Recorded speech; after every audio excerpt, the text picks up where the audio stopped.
is going on, fam? It's day 891 in a row, and we're about to get into it. So grab that popcorn, subscribe, ding that bell, and I'll see you in a minute. When the wind starts blowing, I'm going to find a way. Some night when the world stops hating, we're going to find a way.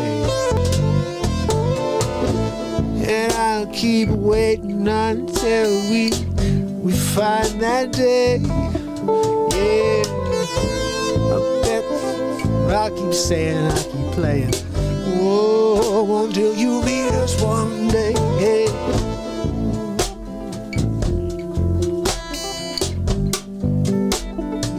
Time to stop the hate.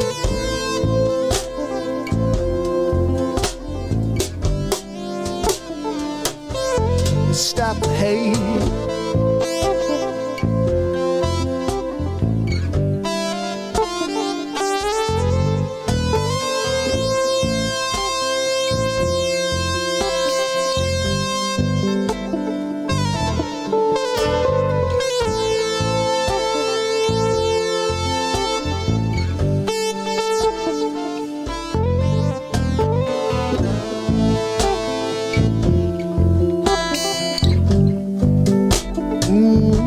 Let's stop the hate, hey, yeah. It might be late, but let's stop the hate.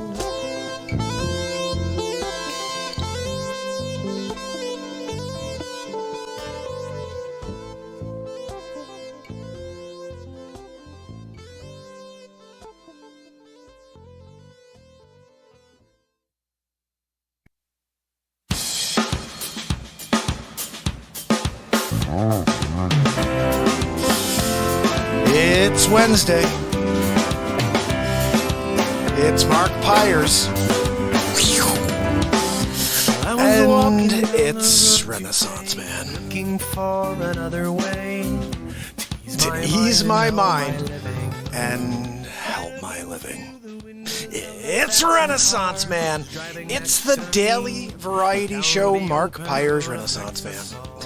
I'm here to connect with you, to amplify your current state, and I'm here with you on day 91 in a row. I'm getting ahead of myself. Oh my goodness. Sometimes I get caught up. I'm like, is it 890? 891? 891, buddy. Don't jump ahead a day. You're going to get there eventually. So we're here, day 891 in a row of the Renaissance Man Show. How's everyone doing? I see my brother Wages. I see Pamela in the house, and Sid, and Moment of Truth, and anybody else that's here. Let me see. I'm going to roll back a little bit. Sid, I said it already. Anyway, I'm so glad you guys are here with me. We are about to hang out, get into it. I'm going to share something very exciting. Yesterday, we rocked out on something. You haven't seen the edited version yet, but I edited it. Yeah, I uploaded it, but I dropped that comedy clip earlier. You know, the one about just duet Lychee. Look, if you don't just duet Lychee, what kind of way are you going to duet? Huh? I mean, seriously. Oh, I'm going to go duet. Oh, you are? Okay, how are you going to duet? I'm going to duet, I don't know, Smiley? No! You got to duet Lychee. Yeah. So, Derek and Julie singing back and forth to each other. It's like an aria. I was like, wow, look at me. I'm here on Broadway. Yeah, I got Derek over there. Over here, Jilly was like, no, it's not true. He was like, yes, it is. She's like, no, it's not. He's, yes, no, yes, no. It was great. Yeah, so you can see that one. It's right before, it's the last clip that I have uploaded. I'm thinking about dropping this, what I'm about to play for you now, right after the show. I've never done a premiere after I'm live. But what the heck? I mean, I feel like it's not working when I post during the day. Like, I don't... So maybe just try something different. So, I don't know. I may do that. I may later on tonight just pop this on at like 11 o'clock, 11:30. Well, it's already 10:30, so maybe not. Maybe at this point I'll just drop it tomorrow. But I am going to play it for you right now. You guys want to see this new song? This new song right here, I'm very excited about it. Let me tell you why. We talk about how everything out there is negative. They're trying to bring us down a level everywhere we go. Every news story is intended to instill fear in us.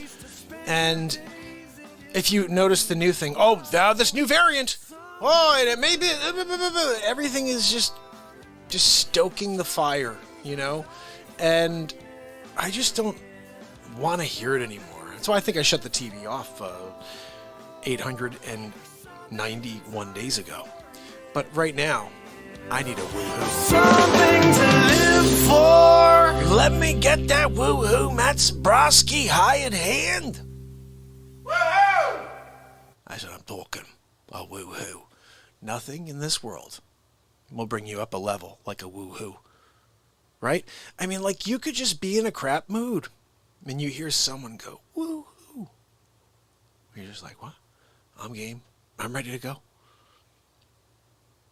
Energy is there. It's everywhere. And we have the opportunity to be on one side or the other. Right now, we're on the wrong side of it. Because that side is so strong right now. It's taken over the world. The whole world. And we are rare at this point. And that's why I think it's such a hard road to get people to even find the positivity in the live songwriting, the comedy, because we are rare. But within that, we are not at all. I talked about this. There are so many good people out there. There are so many people on both sides of the track that just want peace and just want happiness. They may have different thoughts of, how to make it happen, but we could come together, I'm certain of it. I mean, not some of us. Some of them are out of their freaking minds. But the ones that use their hearts instead of their stupid minds, those are the ones that we can connect with. I find myself even too just believing things. I'll say, oh my goodness, I saw this new report. Did you see that thing about Fauci's email? Oh, I had a thing in my email. I can't believe any of it. I don't know what I see. I got to see it. Like, I don't even know. The whole time I knew the guy was a snake, and it comes out now, like I'm supposed to be surprised. It's like, when CNN was found out by Project Veritas that they are propaganda. Ooh, oh my goodness, they're propaganda? Oh my goodness, what a news story. We all knew they were propaganda. They finally were, it was proven to be actual. Instead of them saying, no, we're not, we're a real news network. You're not a news network. You stoke the fire just like every other network does.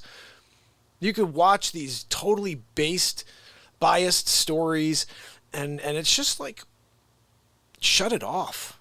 Shut off the negatube and turn on Renaissance Man. That's got to be the new mindset. You're going to shut off the negatube and come here and join me for a little while every day, because I'll be here. I'm going to keep showing up for you. Whoever decides to come and hang out with me, I'll be here. I just don't know what we're going to do. I didn't know this was going to happen last night. And guys, that's all I can say about this, what I'm about to play for you. Because we've been on this funky jazz thing lately. A lot of the stuff I'm writing is funky and jazzy, right? This one right here. Now this is where it gets really cool. I don't know what I'm going to sing about. I don't know what's going to come out in the moment. But this one happened to be about a smile. And I didn't use my quote during the song. I should have. I wrote a quote early on in my journey here. And it was, a smile has an energetic value that costs 0 to the currency holder. My smile has an energetic value that costs me 0 to give, but it affects real change. And so, this song you're about to hear, and that will be delivered tomorrow, and will be on this month's album in June. We have 5 albums out right now, guys. They're all just like this one. I mean, they're just the moment happening. I don't think this is one of the best lyrical songs. It was just rambling, really, but it was fun. It's a fun song. But more, the guitar playing. I'm digging on this one. So, without further ado, I appreciate you guys checking this out. It will be released tomorrow for you. It's called Your Smile is a Weapon.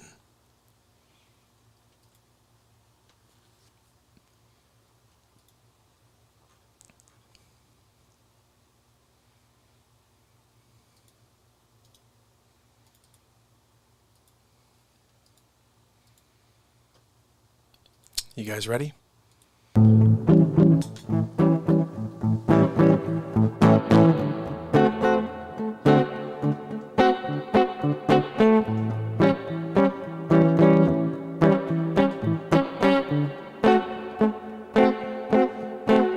Hanging out, yeah, every night for 890 days in a row. You know we're gonna go. We got another show tomorrow, so I hope you come by. We'll start at 9 p.m. on the dot. So set your clocks, your timers, and set your calendar high. I'm gonna rock with you all night. Gonna make you laugh and feel alright. The Renaissance Man Show, getting down every day, you know, yeah. Got to get your flow going here.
plateau, 900 days in a row, but we're gonna go. I keep on going through to the next level. You know we're gonna find something to get down to, down to.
there before they close down. And you wake up in the morning with a smile on your face. You must be in a good place. You get up, you go out and make the day better with your beautiful smile, yeah.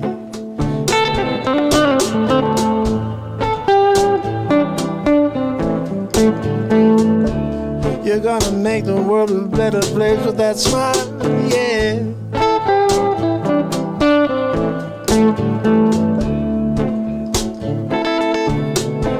So let me ask you, why do people hang back and wait for someone to do something better to make their heart feel better? Beat more, beat faster, make you feel connected. I don't know what else we can do but show up and play with you. I'm gonna rock all night, I'm gonna get down with you. I'm gonna get into a song, gonna write something new. Yeah, me and you here, ain't nothing on the road, yeah. Don't you know I'm gonna flow, yeah, yeah.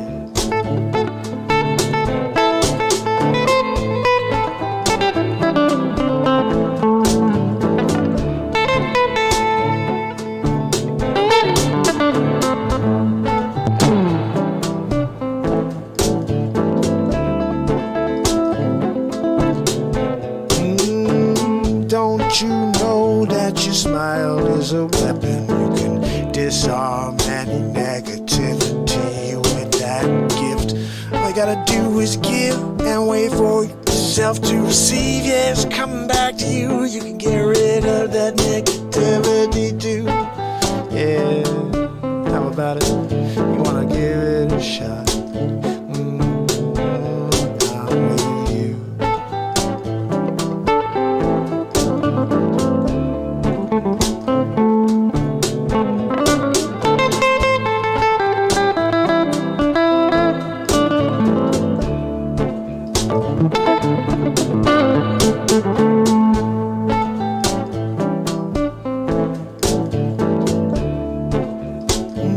You got to use that smile to make the world a better place. Know you can do what you can to make a difference, yeah. If you join me here, we're gonna start, gonna push off the finish line. You know we're coming back, coming around the line. You know we won't go to sleep until we're feeling right.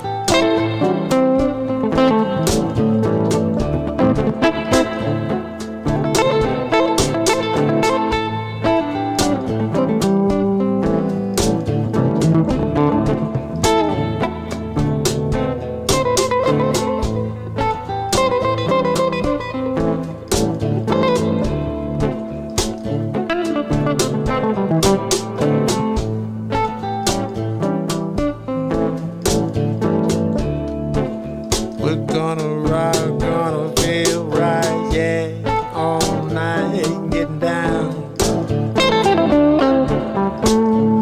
Gonna play some blues with you.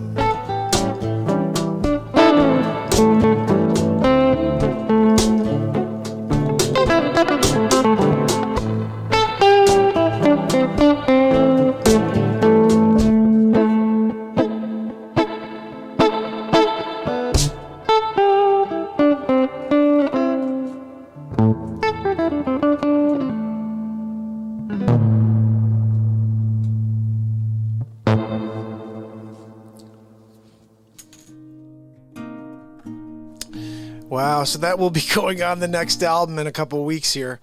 We're literally going to be dropping album 6. You know, I want to quickly say, and I'm not, my father's asleep by now, but it's my dad's birthday. So I just want to say happy birthday to my dad. Just hope he had a great day today, and I didn't get to see him today, but it's just it's awesome. This is a good day. It's my dad's birthday. I wanted to let everybody know too that tomorrow I will be dropping something. I'm just not sure what and when. The radio show is supposed to start tomorrow. I don't have anything sort of like cut down. I got to maybe try to work on that still tonight. I don't know. Like, honestly, I don't like the idea of editing stuff, making an hour out of the show and then sending it, because I want to be live. You know what I mean? Like I'll go live at 7 o'clock and every Thursday and just send my feed right into the radio station, and then I'll just do an hour and cut, and then we'll just keep going. You know, so I'm working on that. I'm trying to figure out if that's possible. If not, I may have to. I mean, we've had 3 or 4 days in a row of awesome intros where we do the introduction to the show, and then we're kicking it. We're really kicking it. There's some really powerful stuff there.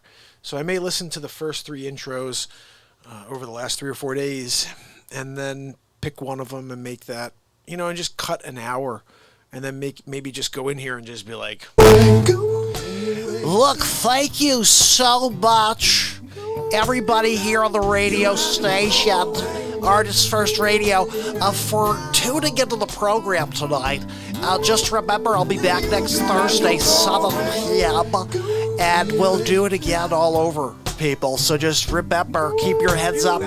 But I'm live every friggin' night over on YouTube, so make sure you come over there and check out the show. There, that could actually be the outro right there. We just did it. But that's what we have to do, is we have to create an outro for the show. Thank you so much, everybody. Yeah, we're sending some love and positivity. My dad's birthday. It's a great day to. Every year you get to another birthday. Once you're in your 60s, 70s, it's a great thing. I know people don't like having their birthday come up, but you made a birthday. You made it. I'm proud of you. You know what I mean? Like, always, you made your birthday. That's a good thing. Oh, it's my 74th birthday. You made your 74th? Oh, I don't want to get to your 74. What? I want to turn 137 and then still turn 138. You know what I mean? So realistically, you know, we get a finite amount of time here, and we need to figure out how to squeeze every bit of energy out of that, and every bit of experience, every bit of, you know, up and down and everything that goes around. You know, life is about the experience. I think when people look back and they just sit, I always use this analogy, but you're sitting in your recliner and you're just kind of putting your feet up and you're reflecting on life, and you start just thinking to yourself all the things you did or maybe didn't do. And that's why I often say it's not a good thing to live with regret. I don't like doing anything like that. So one of the things I know I have to do is to show up. Now, I did a couple of things. I started a couple of new TikTok pages because I'm shadow banned on TikTok. I realize that. When I do anything with my name, when I do Mark Pires, Renaissance Man, it's weird. It's like I'm tagged. That's why it's funny. When my parents had me, they named me Mark Gregory Pires, and they joked. They were like, "Oh, one day if he's an actor, if he goes into the show business, he could be Mark Gregory." And I'm like, maybe I should just freaking come out as Mark Gregory, is like just see if that does anything, because I feel like every platform I'm shadow banned badly. Let me tell you an example. So TikTok. I've been doing TikTok now for a while, I guess. Can't get through. I drop all the stuff you guys see. Mandate this. I dropped that 15-second clip that just is a fire piece of guitar, and then you can't mandate this, no, but you can mandate this, and I just go, I'm like, I don't even know what the hell I did in the guitar because I don't know how to play a guitar. I just play, and I'm like, whoa, and then you get 237 views or whatever over the time, which is a lot more than we get on YouTube. So I was like happy about that. I'm like, okay, I'm getting 60 or 100. I think we have 280 views for Mandate This on YouTube. We have around the same on TikTok for the time I dropped it. The crazy thing is I made a real estate page, and I named it something different. I called it Real Estate Empires. You know, so you're like, use how I did Empires Construction, no E in front. Real Estate Empires, Pires.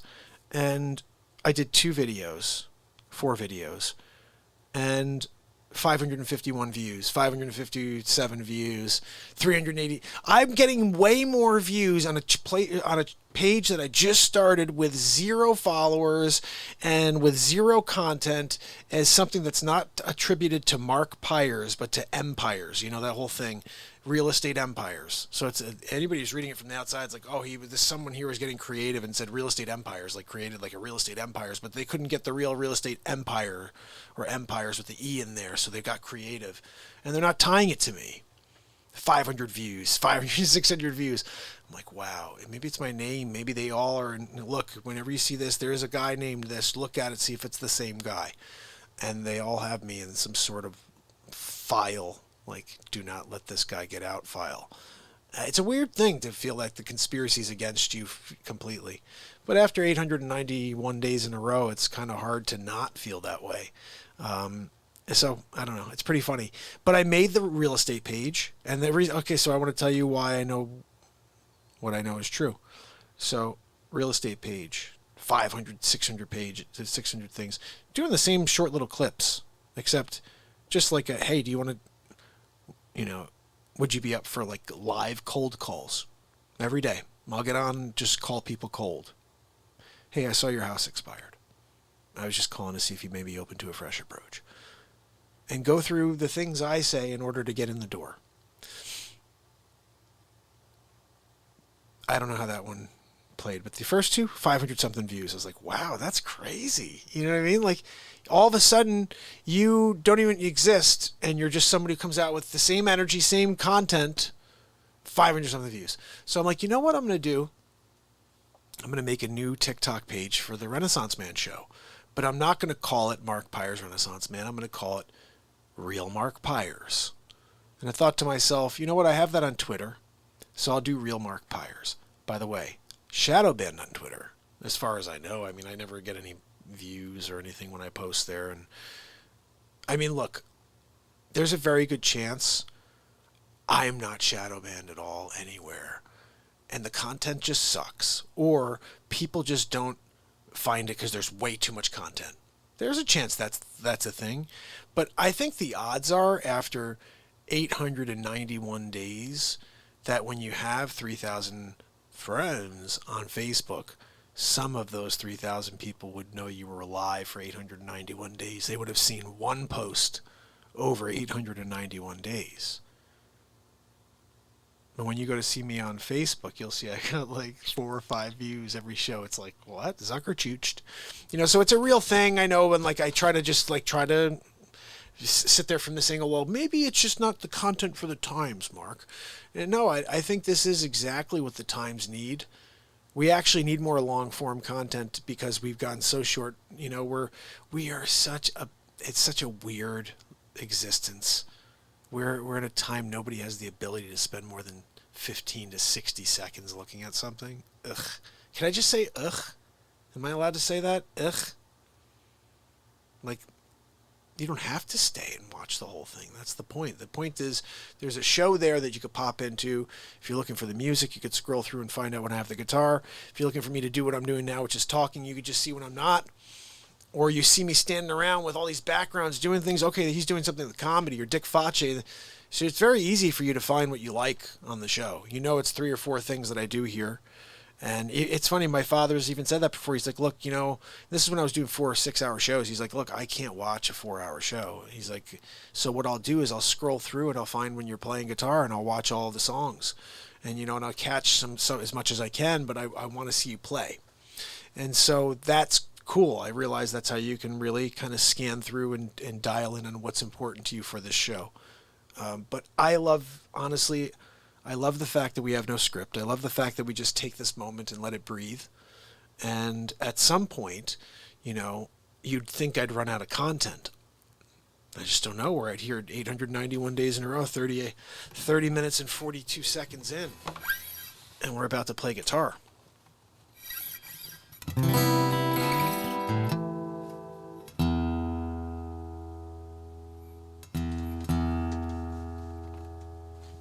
See if I can get this thing to not make noise.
In my campground setting. Campfire, give it to me. On the double. There we go.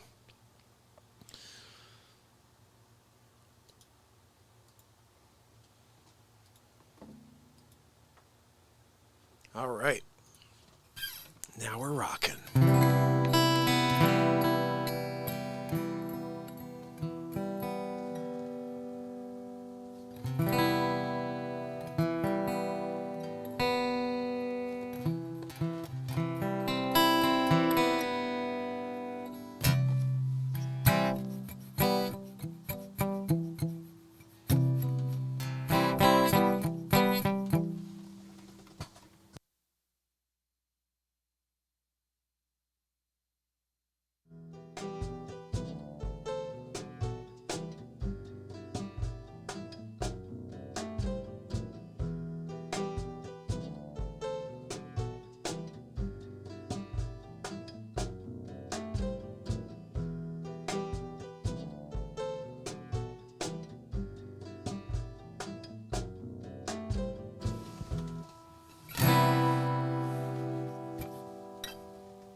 To bring this puppy in, I guess.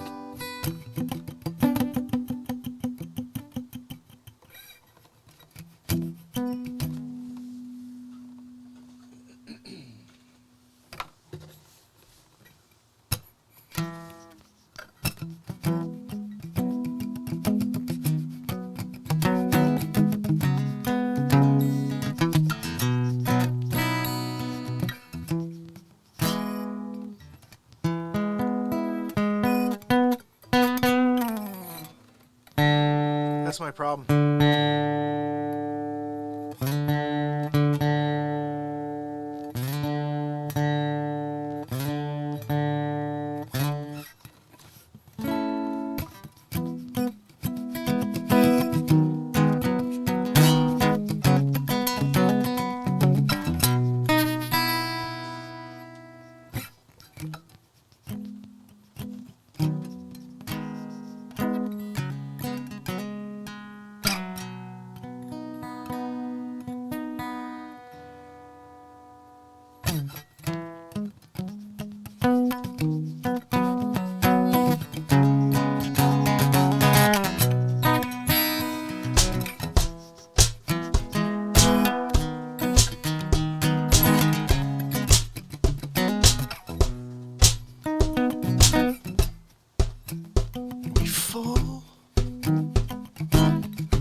Back up again. We live to die with never understanding why. And I'll give my life to you forevermore. You keep me rolling on, yeah, and I'll never hide my face from you. And you will not be alone with me in the moonlight hours when I pay my dancer time to dream this dream and stay alive with everything's fine. Where the beat rolls on,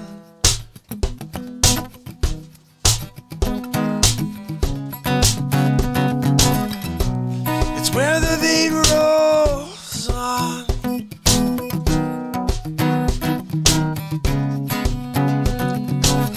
It's where the beat rolls on and on and on and on and on.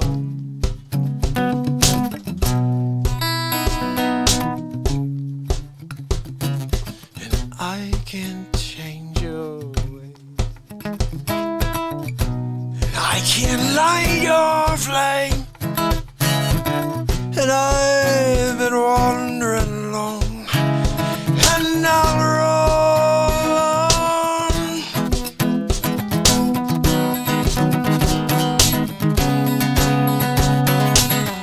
It's where the beat rolls on, and on, and on, and on, and on, and on, and on. Fall away. It's just you and I this time. We're holding hands. This time it's love. I'll take my chances. When you will not be alone with me in the moonlight. Hours when I pay my debts at time. Dream this dream and stay alive, where everything is fine, and where the beat rolls on, and on, and on, and on, and on, and on, and on, and on, is where the beat rolls on.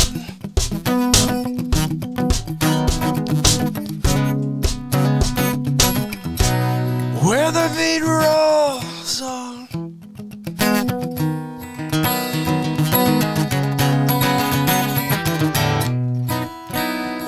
Rolls on.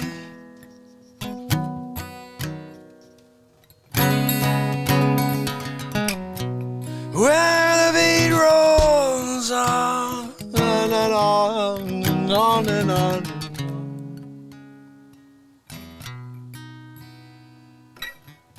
Alone with me in the moonlight hours when I pay my debts. It's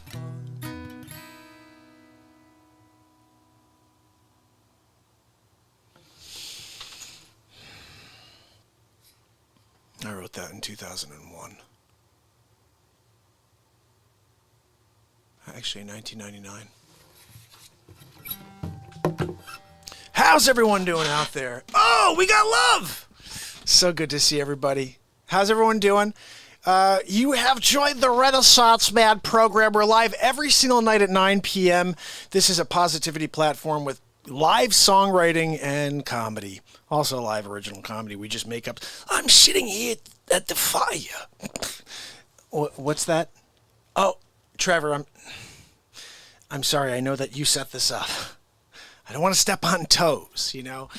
You know, he comes out with this whole like, I'm here. I brought Madeline and we're going to go and get down. And you come and cramp my style with the guitar. Sorry, Trevor.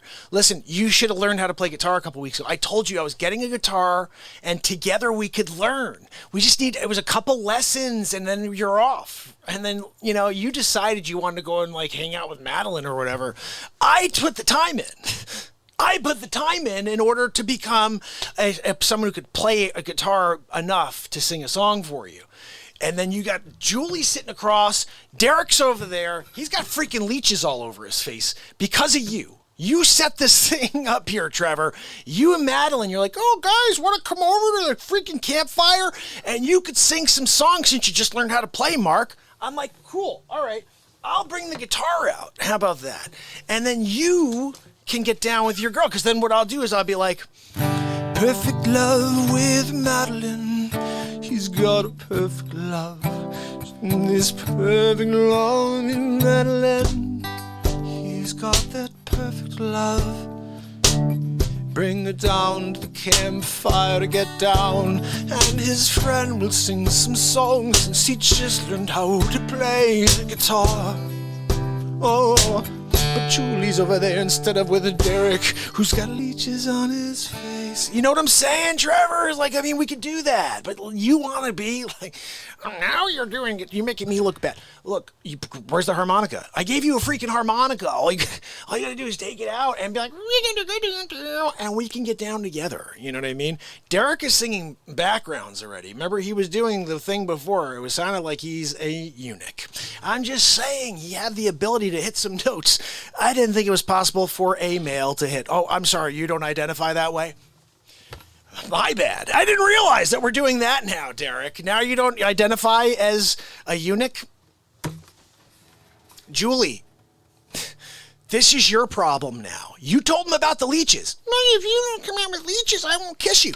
He's got leeches on his face. Eunuch doesn't identify, and you won't even go over and snuggle up against him when I sing this next song.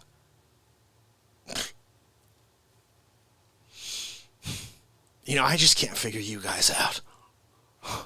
Why did I learn how to play this guitar if you guys can't appreciate when I go into an aria?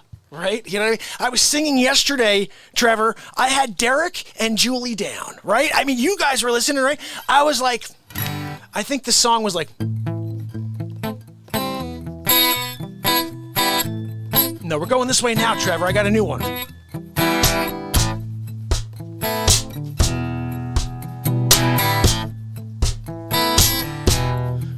Julie, she's so sweet. I wanna get next to her. Not next week, tonight. What do I got to do? Maybe I'll jump in the lake for you. What do you say, Julie? Yes, if you jump in the lake and you get some leeches on your face, can you come out? I'll let you in my place.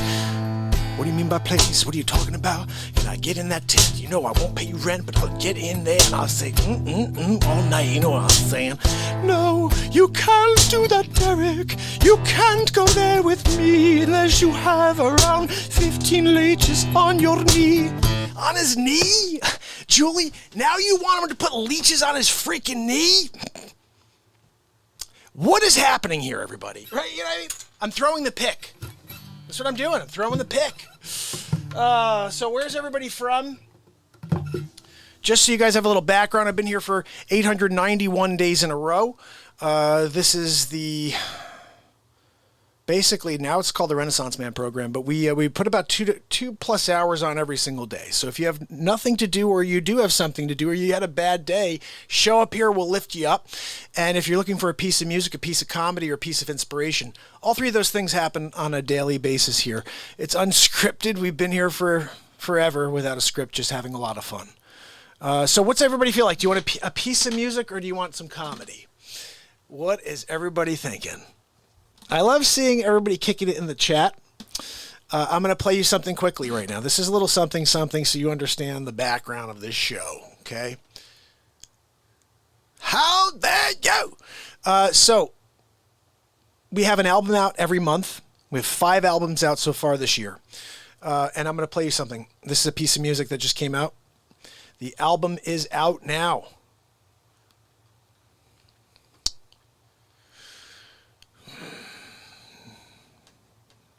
You know what, guys? And we also have a feature film we just released 2 weeks ago.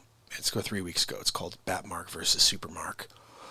I'm tempted to play a little Facce, but you know what? Waterworld, this is a little piece that you need to know. This is why in a few years I'm all alone here. Yeah, we have about 13 or 14 different comedy shows within the show, and this is one of them. It's called Waterworld. Obviously, like the movie, we took the backdrop. Anyway, just if you haven't been around, what happens is people say things and then it makes me think of something, and then we just do a freaking new comedy show. And this is what happened here. These are all same thing, live improvisations. We just have some fun. Whatever happens, happens. And to meet me where the sun sets.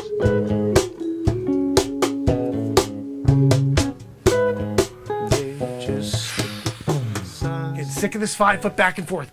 I can't do it anymore. I mean, I don't know how much longer before I just jump on in and hope for the best that I get eaten by some sort of sea creature. I'm pretty sure that is a noble way to go.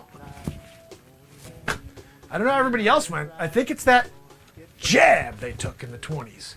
Hey guys, you gotta take it, but we don't know what it's gonna do to you in the long term. Who cares? Stick it in your arm. You're not gonna do your part for the betterment of everybody else.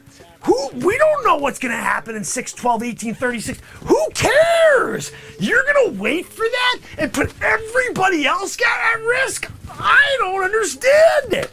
You are obviously a selfish human being. You don't care about anybody but yourself and your health. And, you know, I don't know. I think you may be, possibly, we should consider kicking you out of the country. That's what I think. You're not willing to take something that was just authorized on an emergency basis? What, are you kidding me? I don't understand you. Yeah, but what if you get this? What if you get that? Who cares? Right now, there's a 0.00009% chance that you're gonna die. You're not willing to put something in that's never been tested, never been in the human history of time? You won't do that? But guess what? I'm the only one alive. So who's the moron? Everybody else, I'm getting late in line. When people were dropping like flies, and I'm here, I've seen all these great commercials. Hey, what are you, a loser for not taking it? You obviously are the biggest loser in the history of time. You're a killer, because you won't get that thing that I told you is good. Why are you telling me it's good when people are dying? Well, it's coincidental. They're gonna die anyway. Has nothing to do with that thing. Really? Why am I on Waterworld all alone then? That makes no sense, I'm telling you. Whew. Look, you want to know the truth? I'm trying to tell you the truth. I'm looking backwards. I got no friends. I got nobody here. I'm all by myself, Waterworld. But I didn't take that freaking thing, so it must have been that. I don't know. How else can you explain that I'm here, nobody else is here, and everybody else took that stupid thing? They're like, yeah, I'm getting right in line. What are you thinking?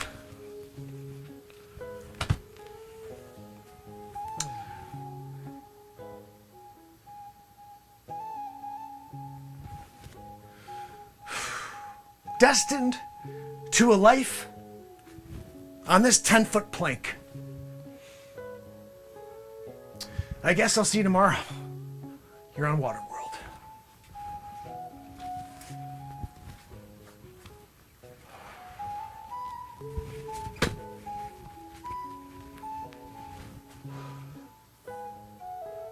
Yeah, no, I'm still freaking here.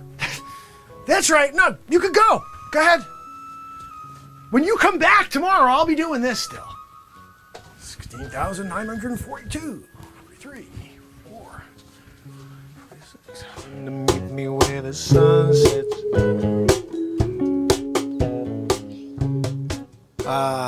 So we're talking about Waterworld.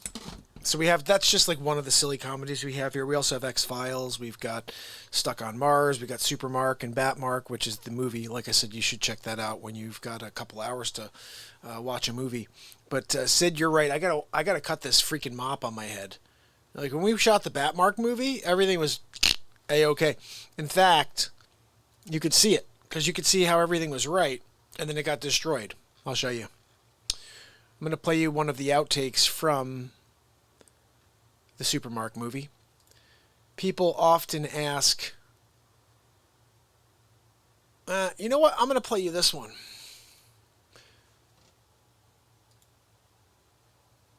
Some people out there, let me just hear, raise your hand, comment back. How many people out there know who Ed Wood is? Who saw the movie with Johnny Depp called Ed Wood? Ed Wood was the worst director in history. So then I said to him, you ought to customize your car. And Johnny Depp played him in a movie. And I remember seeing it as a kid, and it was so goofy. And he's like, cut it, rap. And they're like, what? That's not right. That was terrible. You see that thing over there? He's like, I don't care. It's perfect. Let's go. So this guy, Ed Wood. I didn't know I was working with Ed Wood. Anyway. This is another moment. There's nobody in the room with me. Just keep that in mind. I wish I had some kryptonite in my pocket. Oh, go fetch Supermark. I can't. He's right here on my shoulder. How about some What are continuity? you good for? Are we good for some continuity or what? Sonny! Well, you're getting a little close to me, son. I had to bang it. Give me a break, too, man. okay? How dare you? I can't make you wait. You can come by me. What's your problem? This is what happens. Susan, this is when you're not doing the wardrobe. Like, I'm supposed to remember everything. I'm the talent shouldn't remember what he wore during the last bit. That's on you. Yo, Randy. So what's up, guys? Hold on. Randy, you can't sit there and call yourself a director when you're not directing. You're sitting there, you're doing nothing to help the film. You got Susan back there, not sure what the hell she's doing. I just did a perfect take, Randy. A perfect take. And we can't even use it now because Susan didn't tell me about the wardrobe malfunction. Yeah, no, not a Janet Jackson. No, this was just without, you didn't see the belt? No belt? So wait a second. We're going from all this, the whole scene, I got a belt, then all of a sudden, no belt. That works, right, Randy? You know, I've seen films like this before. Ed Wood. Ed Wood. Are you going for Ed Wood 2021? Like, what are we doing here, Randy? Oh, look, the Ed Wood award goes to freaking Randy for Supermark versus Batmark. What, Susan? No, Susan, I did it. I got it. I found it inside the wardrobe case, and I put it on. Thanks for nothing, though. No, really, you're great. Whew, holy cow. I mean, seriously? What's going on over there? No, Randy, don't just push play. I'm not ready yet. I'm sitting here. I'm not ready to just jump up and be Supermark right now, okay? I need a second. I got to get back into it because of Susan. All right, Edward, let's go. Give me a action, whatever you want now. You got to tell me you're going to say it though. You don't just like be like, oh, and then look at me like I said action. Well, how about a countdown? 3, 2. No, I can't keep one of those. You're just going action. I couldn't hear it though. I'm in the middle of a mental thought here. Okay, I'm focused on getting back into Supermark. Stupid Susan over there doesn't do my wardrobe. I missed the perfect bit. I stopped that strike dead on. Now you want me to do it all over again with a stupid belt? Gosh almighty, Randy. This is Bush League. This is Bush League. This is why you're going to have a hard time getting another gig, buddy. So you're going to be like, oh, we need a director. I'm not using Randy. The next time I hear Randy's the director, I'm running. Randy? Oh, I'm running. Oh, look, we got the perfect role for you, Facce. Oh, look, we got the perfect role for you, Supermark. Oh, really? Who's directing? Oh, this guy named Randy. Wait, Randy Telefrifrin? Yeah, no, I'm done with Telefrifrin. I don't want him. Telefrifrin is the worst director I've come across in my days. And you know what? I'm not going to stand around. No, Randy, there is no apologizing at this point, okay? You made your bed, okay? Now take a freaking rest in it. Yeah, I know that's not the saying, Randy, but go ahead. You made your bed, sleep in it. Is that better? You feel better about it right now? I'm a director. Ed Wood. Ed Wood. You should just do it over. They're doing everything else over in Hollywood. Just do Ed Wood over again and just be like, hey, I'm calling this one Telefrifrin. And people be like, Ed Wood Award goes to Telefrifrin. Give it to Telefrifrin. He's a freaking mental case. Are you kidding me? Susan! Yeah. No, I know. We could probably use it, but we're not going to do that. The continuity thing is a huge part in Hollywood. That's what made Ed Wood so freaking Ed Wood. You know what I mean? Like there would be like like you'd see like, oh look, a tombstone. Then the very next shot, the tombstone's like over and got a crack in it, and there's like an extra person in the scene. Ed Wood. Hey, Telefrifrin, what's your middle name? Ed Wood? Randy Telefrifrin. Listen, Randy, we're RT. Yeah, no, we're not RT. We're not retweeting you. You're done, buddy. You are being excommunicated. You are considered a conservative in the eyes of Hollywood. You're done, buddy. Not one more job for you. Next time someone needs a director, do not hire Telefriffin, all right? The worst. Susan, you're on deck too. I don't think you should even be like doing hair and makeup and wardrobe anymore. I mean, how the heck, Randy, how do we get her? She came recommended by who? Who? Ed Wood? Supermark is recorded live in front of a studio audience on Renaissance Man. Join us nightly at 8 p.m. Eastern Standard Time. Hey, we're still trapped. Ed Wood. Oh my goodness.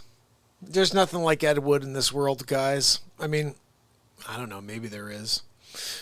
I'm going to play you guys something real quick because I saw a comment there that needs to be acknowledged. Hold on one second, let me find this. Because you got, this show is literally everything. Like, I wanted to play you some How Dare You because we have a lot of original characters on this show. But I'm going to play you a piece of music right now. And I want to share this really cool story, okay? I've got a couple things I want to play for you, but let me go backwards. So, we just released the 5th album on May 31st of the year. 5th album of the year. 65 songs so far this year are out from me. You could hear them all on iTunes, on Spotify. Please go and check out Spotify, check out iTunes, and support the show. You can support the show many ways, but that's one of them. If you buy my albums, I put out one a month for you. And this is one of the songs. This is the last song added to the album, last album. It's called Heal the World. And I just want to share something here because this show is about coming together. We're living in a world right now where everyone wants to divide us into different categories. They want to try to say that everyone's hateful and that we're all racist. It's not real. That's not a real narrative. The real narrative is that there's good people and bad people. That's always been the case. You can't lump all the bad people in with the good people. And you can't say that everyone is one thing because that's ignorant. What's important is to understand we're all unique. You have to find the people who you gravitate to, the people that bring you up. We're here to lift everybody up. This show's positivity, it's comedy, it's live songwriting, it's the moment happening in front of you, and all we're trying to do is make you feel better than you did before you got here. And every single day, the blanket is that I'm here every single day for you for 2+ hours. This is 891 days in a row. I started this on December 31st, 2018, and I've never stopped. I never will. I'll be here every day. The question is, do you want to show up and feel better, or do you want to take in the crap of the world and let it affect you? So, with that in mind, this is a song that happened in the moment, like everything else you're going to hear if you go to iTunes or Spotify. 65 songs, 64 of them were written live right here in the moment. Here's another one. It's called Heal the World. No, not the Michael Jackson version. This is the Mark Pires version. All these words are channeled in the moment. 64 songs plus. Incomparable design makes it beautiful. State-of-the-art I haven't heard this technology since I put it on the album, really. Let's check it.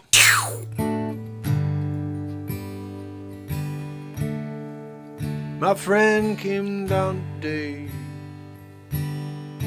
brought some fireworks to light off and set into the sky, and we watched them as they went off and exploded in glorious lights and shine down.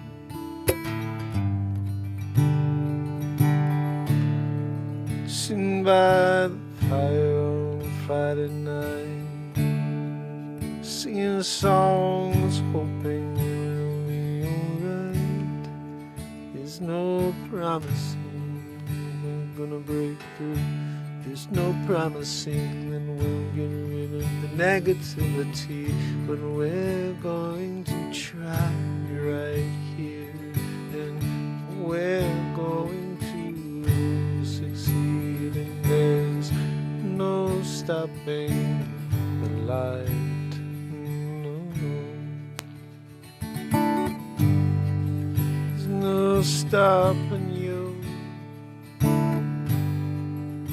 No stopping you too.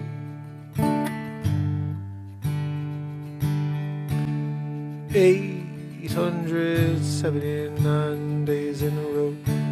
me now, trying to save the dying world, and I don't know if it'll take forever to reach the world, but we're trying to reach the world, trying to heal the world, we're trying to heal the world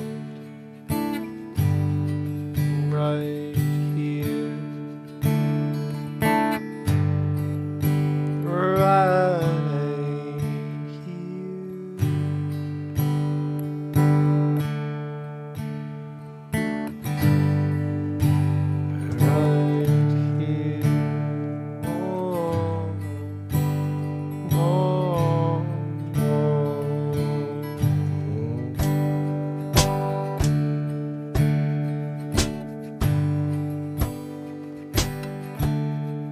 I see too much hatred around me.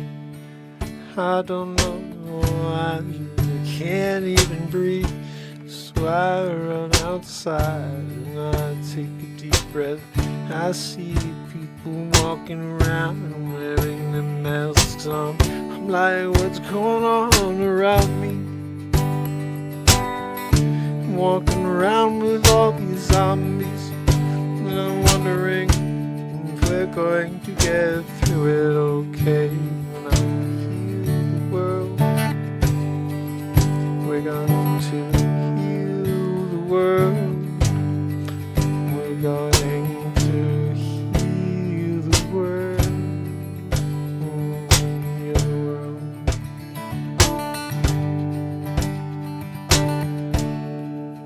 Sitting by the bonfire on a Friday night,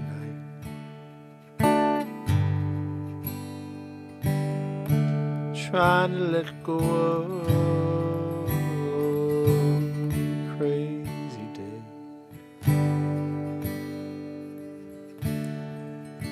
It almost feels like the olden days, before they used all their powers against me to keep me down, keep me fearing every moment outdoors, around my friends and my fam and everybody else. I'm looking at you with that side-eyed glance, saying, what you doing? Don't come close to me.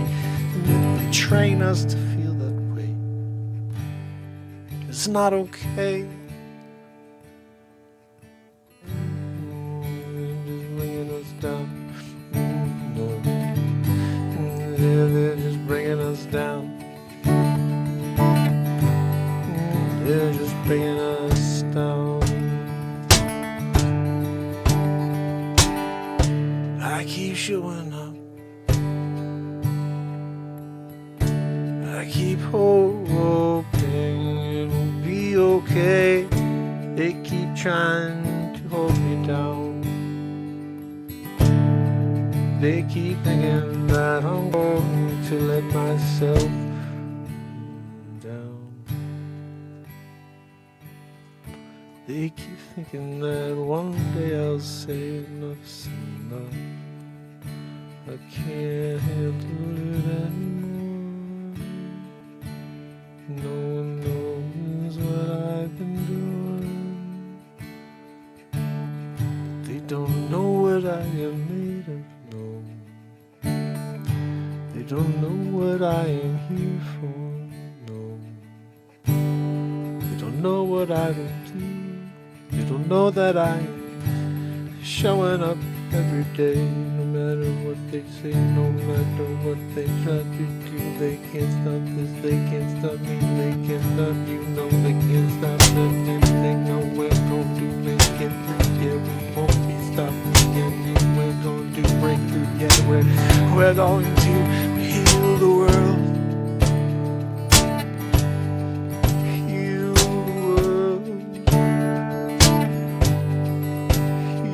the world. Heal the world.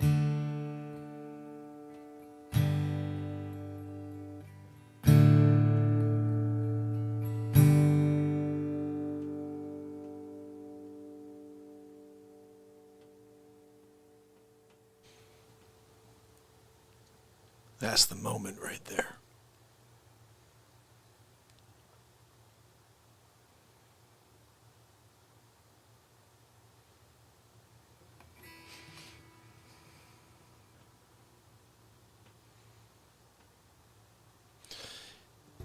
If you're new here,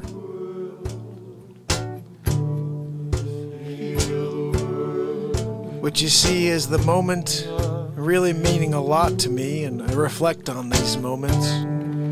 You want to heal the world. Heal the world. Yeah. Heal the world.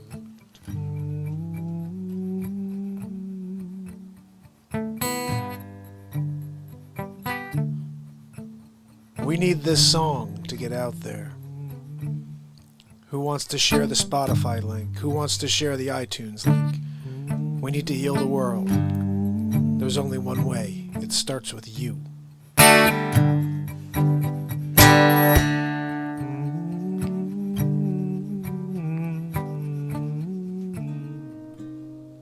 5 albums out so far this year, and there's another one coming out in 2 weeks. 2 weeks, I'm coming out with my 6th album of the year. I have a challenge I've set for myself. 13 albums this year, 169 songs, all written live on this show.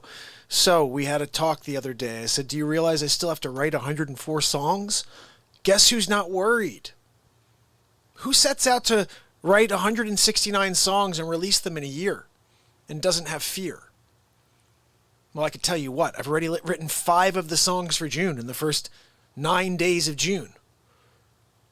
So the moment keeps taking us somewhere, and I'm thankful. And I'm so glad you're here right now, because the important thing is that we reach new people, that people understand what's happening here. For the last 891 days, I've been here delivering this show, positivity-based, just us coming together, forgetting about religion, forgetting about the dogma of the political, everything that's going on out there needs to be left out there.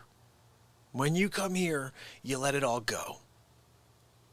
Just connect for a little while and distract yourself from the noise. It's loud, but guess what? The comfort here will silence all the noise. And it's every night. So you're never going to be Christmas night. I'm here. New Year's Eve. I'm here. My birthday, my wife's birthday, my kids' birthdays. I'm here. Easter Sunday. I'm here. 891 days in a row. That's 2 Christmases, 3 Easters, 3 birthdays, 3 every. And that's an hour plus the whole time. Now it's been 2 hours plus for the last year and a half. And I can't stop because the amount of content that's coming out of the show, yeah, maybe you haven't seen it yet, but when you do, you'll be like, what? Another comedy show or another Supermark versus Batmark? I'm gonna pop that on for a minute for you guys. Because we have people on right now that would never see Supermark versus Batmark unless they see Supermark versus Batmark. So I'm gonna throw this on real quick. I'm not gonna give you the whole thing. It's an hour and 37 minutes. It's freaking awesome. But I don't know if you guys want to watch it right now. Do you guys want to watch the full movie? Yeah, Sid, we're only 9 days away from the 900th show in a row, guys. Oh my goodness. I use it's called the Headrush loop board. It's a Headrush looper board. It allows me to keep, one thing, if you guys, since you're new here, I want to share something. I invented this right here. This is called the beat seat. It's the first drum for singer-songwriters. It's the first drum for all musicians, really. And if you see below here, we were selected 2019 Summer NAMM Editor's Choice winner. Hold on a second. Sorry, my Riku was background. born in 2014. Hi, Riku. He was diagnosed at the age of 3 with medulloblastoma. Oh, come on. Why do you have to play that one for me? Okay, so this is called the beat seat. It's the drum you play with your hands and feet. It's the first drum you can play with your hands and feet. Let me show you something. So you see me kicking it while I play my guitar, but what I also do with this thing, or what anybody else who plays drums could do with this. So people have something called a cajon. You may have seen a cajon before, but a cajon is one panel, and it doesn't sound great. This sounds like a full drum kit. In fact, it sounds like a 7-piece to 10-piece drum kit. I'm going to show you it right now. You can order one. I'm going to show you the link. The artist Her, H.E.R, has one. I built one for her. I built one for her drummer, Carrington Brown, who's one of our artists. I hand-built each one, but that's about to change. So the people that did get a hand-built version from me, I think you're pretty lucky. I don't know. We'll see. But I think you're pretty lucky because I'm no longer building them. Manufacturer is going to be doing that going forward. So anyway, I built this puppy I'm sitting on, and there's 4 playable panels. A kick. It's louder than a kick drum, by the way. And then I got a snare for my feet.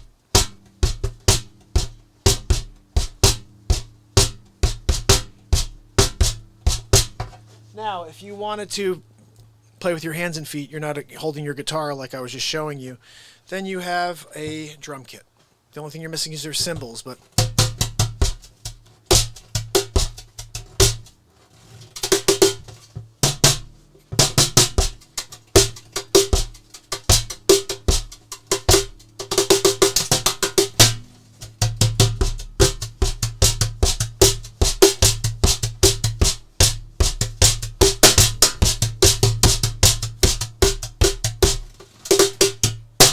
better way of doing this is to play along with something.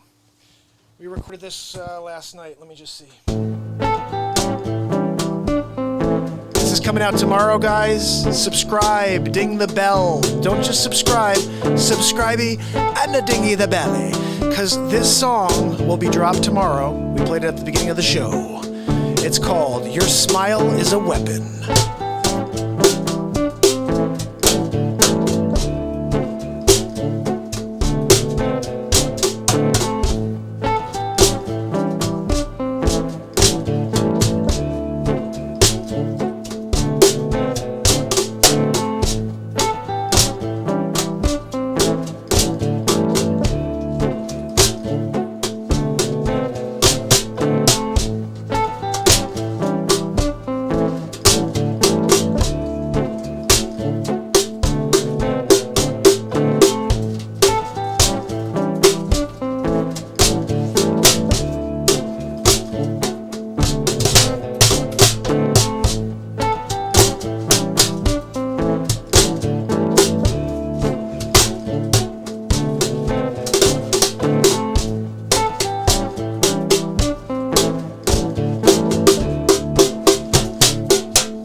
Kick this up. You guys want to kick it up?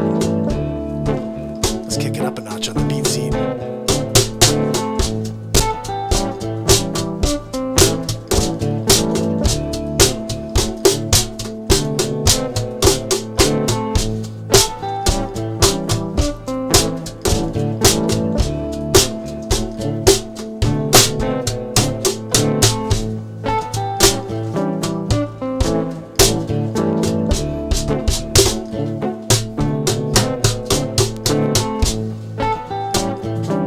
Beat seat, the drum you play with your hands and feet. You could go to beatseat.rocks and get yours ordered tonight. I'll try to build one before I'm over that, cause you know I got a manufacturer.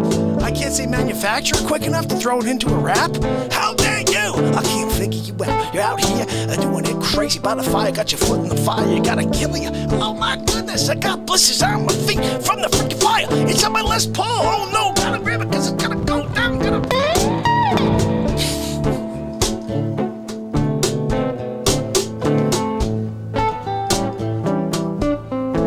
So this song will be released tomorrow. And that gives you an idea of the beat seat. I invented it, I patented it, and you can order yours on beatseat.rocks. So how's everyone doing out there? I do want to say hello. And then we're about to play some Supermark. Supermark versus Batmark. So question, who wants to see the whole movie? Who wants to grab some popcorn and watch the whole freaking movie? Because it's awesome.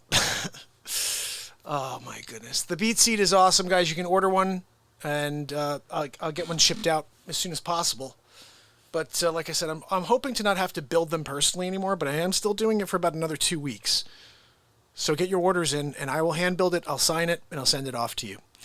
And they sound phenomenal. You hear it, right? Does it translate? Can you hear all the different tones? We have what's called omnitone. Everywhere you hit it sounds different.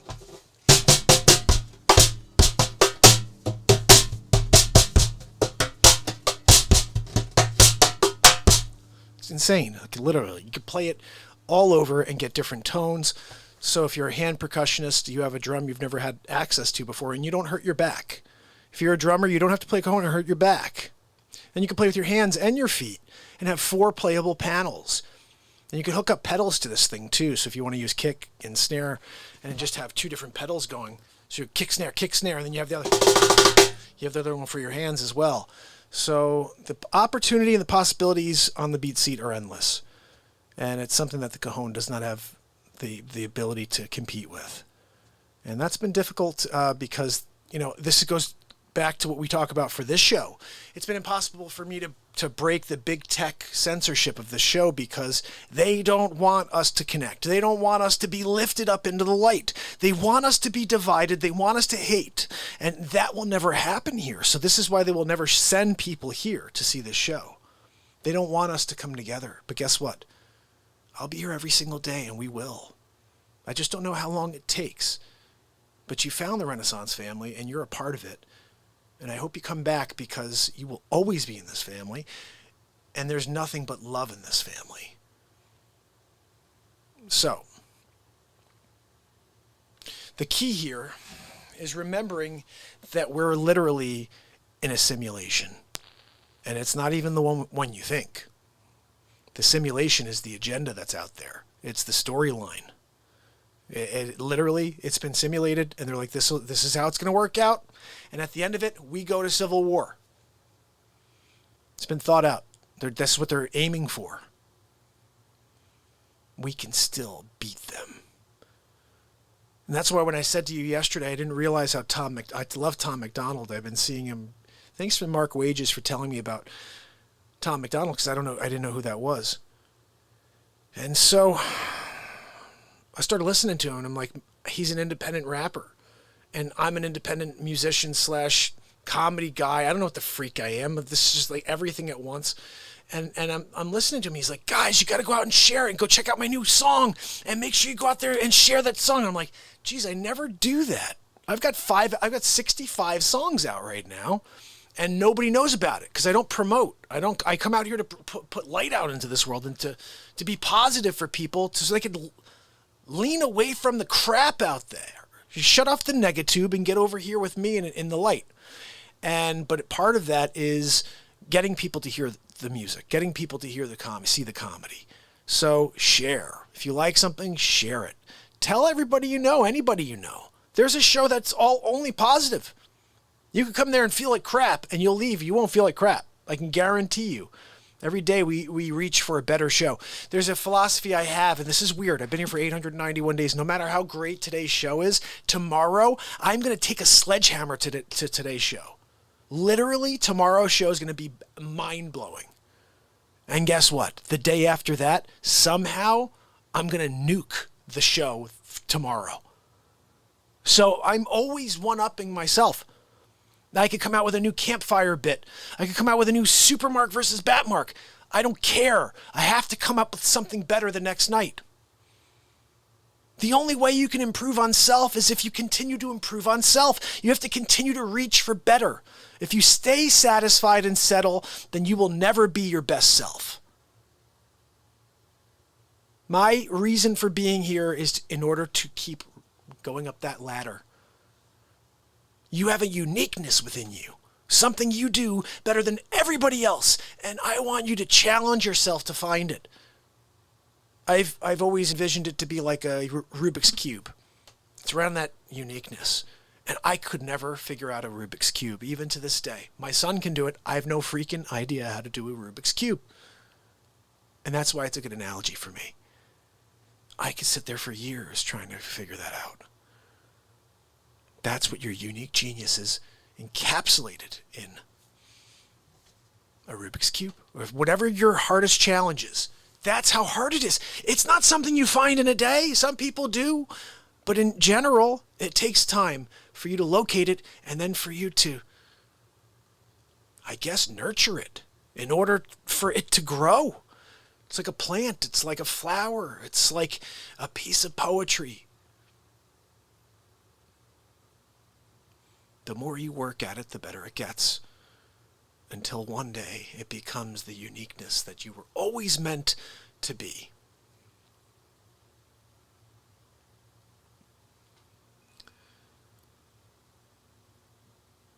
I want you to find it. I found mine. I found mine on December 31st, 2018 when I started this show. You see, because I put everything that I've been for my entire life into the show. I started as somebody who did celebrity impressions. I could do any impression. Wow, guys, you come down. Renaissance man. Gonna have a good time. Of course, Christopher Walken. Oh, you go down. Come have a good time. We can go in New York City. I grab a script. Whoa, I'm reading it. And now, right now, wow. Oh, Al Pacino. Well, in another film, New York City. Yay. Oh, hoo-wah. You can do whatever you want, right? I mean, we go, of course you're going to do another one. We're going to have a good time. It's your own wheelchair. We're going to go out. We're Baba Ganoush. We do. Well, look, my Aunt Judy told me I should go down and see Kamala Chameleon. She's going to push me down the stairs. Tidal, what are you talking? Are you kidding me, Joe? Are you freaking kidding me? Meladia, don't go near the gold toilet, Meladia. What, Donald, look, you caused an insurrection. Are you freaking kidding me? An insurrection? You're the one who said you're going to punch me by the schoolyard, okay? I said, why do you go peacefully to protest? Is that a stupid insurrection? I don't think so. I think you said erection, by the way, Sleepy Poo. What? Huh? I'm taking a nap. I figured out how to push play on the recorder. And this is me talking right now. My name is Joe Biden. Joseph Rutherford Rivington Biden the 79th. Joe... What are you doing, Joe? Sleepy Poo? Wake up, I'm down at Bar Friggin' Lago. What, Dobaladia? Don't let Baron fall asleep. No, if he falls asleep, he may not wake up. You know he's 12'4". He's catching up to Wayne Doppler. Yeah, Dr. Wayne Doppler. Oh, my goodness. Holy cow. So yeah, we started with impressions, and then we got into music. And told you the story the other day. I didn't pick up a guitar until I was 18. I didn't know anything about music until I was 18. I actually used to listen to hip hop. And then I broke into real music, and I started writing music at the tender age of 18 and a half. So I bought my guitar. Within 6 months, I stopped playing covers and started writing. I still played covers, but not really. I just kept writing. Wrote a couple hundred songs. MTV Music Artist in 2006. They used my songs on The Real World, on Paris Hilton's Simple Life. I pulled something in my neck just doing that stupid bit a little while ago. So they used my music on Paris Hilton's Simple Life and on The Real World. Almost signed a record deal in 2007. And instead, I decided to get married to the love of my life and had 3 kids. Greatest decision I ever made in my life, because in 2011, I invented the beat seat. When I invented the beat seat, that gave me the ability to put on a show all by myself, something I never had the ability to do because I was always a live looping artist. I always just did all this crazy looping, but I never had percussion. So I would beatbox. I'm a terrible beatboxer. I'm like, no, I'm the worst. Whatever the hell I used to do was terrible. So I always wanted to have a real drum, because the one thing you may not know about this show, especially if you're new, is my guitar. I could play any instrument on my guitar as well. So for example, if we were in the middle of a jam and I wanted to play the trumpet,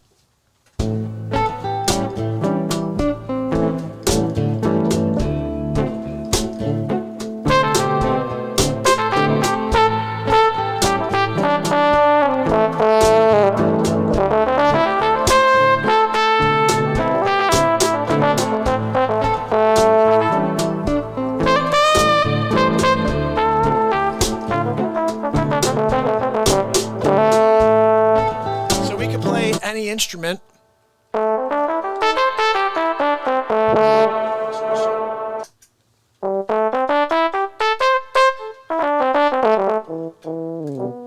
So you have the ability to play all the... Sorry. Oh, I gotta get my cable. I gotta buy a new cable. We just bought one like 2 months ago. The fund. You guys have donated, so I bought a cable. But anyway, check this out. So playing any instrument on my guitar, but then I'd make like beatbox noises for percussion. It was just the authenticity died as soon as you started going to beatbox. So having the beat seat was like a game changer. The moment I designed it, built it, I said, I think I gotta patent this.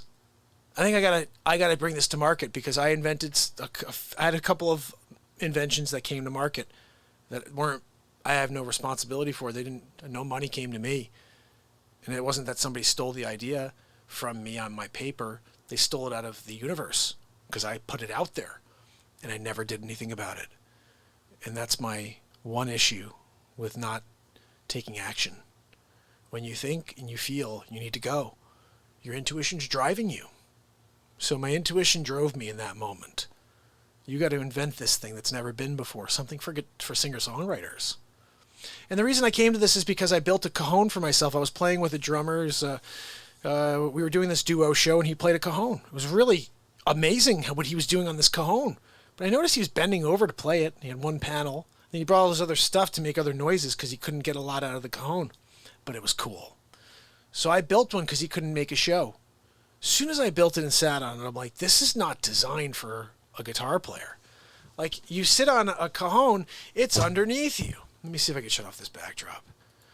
You sit on a cajon, it's underneath you. Stupid wire. The beat seat, just so you have perspective. This thing is, you see what I'm saying? This is a beautiful piece of music history right here. So it's big. It's twice the size of a cajon, but that's why you get the real bass, you know? And you got a kick port in the back so you can mic it. And the bottom line is, they're so much fun to play, and they sound better than anything on the planet. And it inspires me to write songs every day. I write songs every day for you guys on this thing. I got a drummer behind me. You know what I'm saying? Like, I got a drummer back there. And that just inspires me to just take this guitar. Shut up. Oh, that stupid freaking cable. It's really been annoying me. Listen to that. I just bought a new one.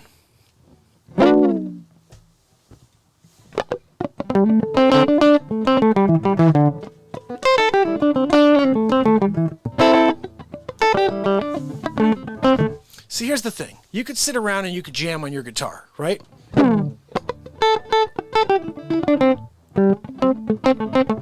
That's fun. But wouldn't it be better if you had, like, percussion in the background?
So you have the ability to just get into it, and that is a cool thing about the beat seat. Okay. So, we have to get to Supermark versus Batmark. You guys ready for a little laugh? Who's ready to laugh a little bit? So here's the thing about the Batmark Supermark movie. Who wants to watch the full thing is the question. And the thing is, it gets better as the movie goes because Batmark comes in at about 52 minutes. And if you can't wait till 52 minutes, I almost should fast forward a little bit. You know what I'm saying? Anyway, let's get it started. I'm going to pop this on for you guys. So, without further ado, I made my first feature film, and this is it. I hope you'll go and seek it out. I'll give you the link if this is proper, and you can give it a like, share, and save it for later to watch the rest of it if you can't watch the whole thing now. But I will put it on for you, I think. This is Heal the World. Sorry, hold on a minute. Hold on a minute. I can't figure you out. Okay, so you guys are going to be introduced to my character. This guy's name is Dick Facce. He is basically he's Andrew Dice Clay, but a clean version. I used to love Dice when I was younger, but the problem with Dice is that he's very vulgar and he disparages women, which I'm not down with. I'm down with us connecting. So Facce asks for respect, and he's always looking for respect. And if you disrespect Facce, I'm sorry. How dare you? I can't figure you out. You come down disrespect the Facce. I'm gonna come give you an elbow in the Facce. Yeah, right in the Facce. So we're gonna play this. Awesome. Nice. Solar's kicking it. I'm loving it. Solar, I'm playing this for you guys right now. I appreciate each and every one of you. This right here is called Supermark versus Batmark, or vice versa. Still not the right thing. All right, here we go. Heal the World was awesome, though. And here we go. Oh, hold on. Locomotive. Faster than a... Mightier than a locomotive. Faster than a speeding bullet. It's Supermark! Supermark is filmed live in front of a studio audience on Renaissance Man. Starring Clark Kent. Billionaire Mark Wayne. The tallest man alive, Dr. Wayne Doppler. Guinness. Villain Dick Facce and his sidekick Stupid Sunny Fists. Batmark and Supermark. Prepare yourself for a non-stop action adventure, completely improvised in the moment. It's Batmark vs. Supermark. Sonny, where are you when I need you? Sipping a coffee, son. I'm sipping a coffee, Facce. Supermark, he's sipping the All right, guys, what are we doing? Take me away. Never-ending Are you arresting the Facce? Are we going to arrest him? Is that what's going on? I kind of just want to hit him really hard. Are you taking me to jail? I don't know, Batmark, what do you think? Why don't I'll you just let me pound the stay hell in Cairo? Put me inside a pyramid, right? out of him. We gotta hear this one. And Okay, you let me say, hear- Sunny Fist, just let him stay there tonight or whatever, right? Okay. You freaking leave, right? Sonny's sitting outside. Facce, I'm here, my cough. I go, Sonny, this is the freaking part of the pyramid I'm in, right? Sonny puts his freaking fist into the side of the pyramid. Dust No good. everywhere. No. I'm coming through like freaking Indiana Jones, Last Crusade. I'm going through there. I come out in the middle of the night. You see the moon shining down Cairo, right? And I'm running through the desert with Sonny the Fists. And we're just kind of taking off. Nobody even knows, right? We're good. I go back to my lair. You go back to your freaking Batcave. You go back to your lair in Metropolis. And we're good to go, right? I mean, what do you say, guys? But let bygones be bygones. Can we do a triple shake or right over here like this? I'm good if you are, Supermark. Yes, so. Let me get a Supermark. That's good. Yeah, And good. Batmark. And now you guys, that's you're not talking. You didn't expect that. You didn't expect that I was going to throw you into each other. No. I'm sorry. I can't take you away. You think you're smarter than Facce? You think you're smarter than Facce? Oh, we're gonna do a truce with the Facce. I'd never do a truce with you two of you stupid clowns and your dumb cartoon think outfits. truce? You gonna think you would do a Facce? Hold on now, man. Next time I see you guys, I'm gonna have something stronger with me than a stupid Sunny Fist. Or maybe he won't be drinking a Cool cup. Maybe he'll actually be ready to do something. Maybe fight back like a tiger. Right now, he's a stupid Sonny the Fist on top of the pyramid. But I'll tell you what, Super Mark, Bat Mark. Yeah, this what? isn't the last time you've seen the Facce. Oh, yeah? You'll see me soon. You'll rue the day. Hold on a minute. This isn't the last time you've seen the Facce. Oh, yeah? You're gonna see me soon. Yeah. With Sonny the Fist in tow. Don't promise. I don't think he has any tows, but he'll be in freaking tow. I'll freaking bring him on like a freaking trailer. Whatever. Okay? I'm coming for you too. Okay? Yeah. What? Huh? What's that thing over there? Supermark. Yeah. He tricked us. He tricked us. He took off with Sonny the Fish. Yeah. Look, I'll jump in my freaking Batwing. Okay. You fly. All right. We'll find him and beat the hell out of those two guys.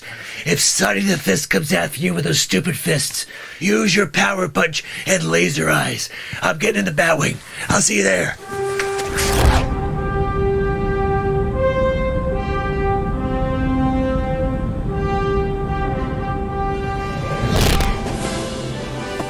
Barry, I closed another unit. This one was massive. It is a super unit. No pun intended. Barry, how's the wedding planning going? Did you tell your fiance about your problem? Barry, look, check this picture out. This is what your oh, hello? Yep, oh, this is Clark. Facce.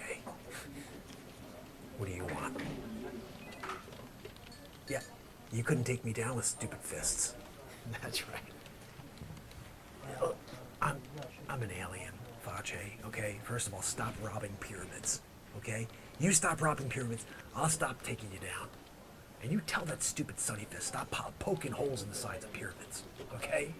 Because that is my job as Supermark, is to take down villains, to stop them before the crime occurs. In action, sometimes in action. Sonny Fist is going to punch pyramid, said pyramid, in the air. Supermark comes through the air and stops the stupid fist. Yeah, that's exactly what I'm supposed to do. What do you called Batmark on me? You called Batmark on Supermark. And you think that that's gonna actually stop me? Facce, you sound as ridiculous as when you thought that Sonny Fists could take me down. You're kidding, right? Facce, listen, let me tell you something. You're an idiot. Yeah, complete idiot. And stupid fists, as stupid as his fists. I'm gonna take down Supermark. Do you know how dumb you sound? Oh, look, I can't talk here. Barry is having an issue. Something going on downstairs is all I can say. All right, we're talking to him about seeing a specialist. Maybe he's got something there. See, a specialist got something there. Maybe a cream or some sort of salve, a salve. Well, I don't know what the hell you call it. Listen, Facce, what did you find in Cairo? Anything that he can rub on his junk? I'm just thinking out loud here. That's where it is. It's down below. When I said down below, I meant on his junkaroo. I got a colleague here. A super case of the herpes simplex 10. I need you to get me some sort of Cairo blend. Ask Sonny. You know he's got that coffee cup. He's always dealing. There's something in that coffee cup that could save Barry's life, or at least save his junk. It's important. He's getting married soon. I don't even know if he told his wife. Every time I bring it up, someone calls. Listen, I think it's important. Facce, you're telling me that it's more important that you take me out with Batmark than it is to save Barry's junk. You said a lot just now. You said a lot, Facce. You just showed your colors, really. I mean, seriously? Talk about showing your stripes. Facce, you know what? Listen, I'm getting sick of you with your stupid, what are you even talking about? Oh, now you're drinking an espresso? No, I hear you. I hear you. I'm not listening though. You guys hear this? It's unbelievable. It's a great night, right?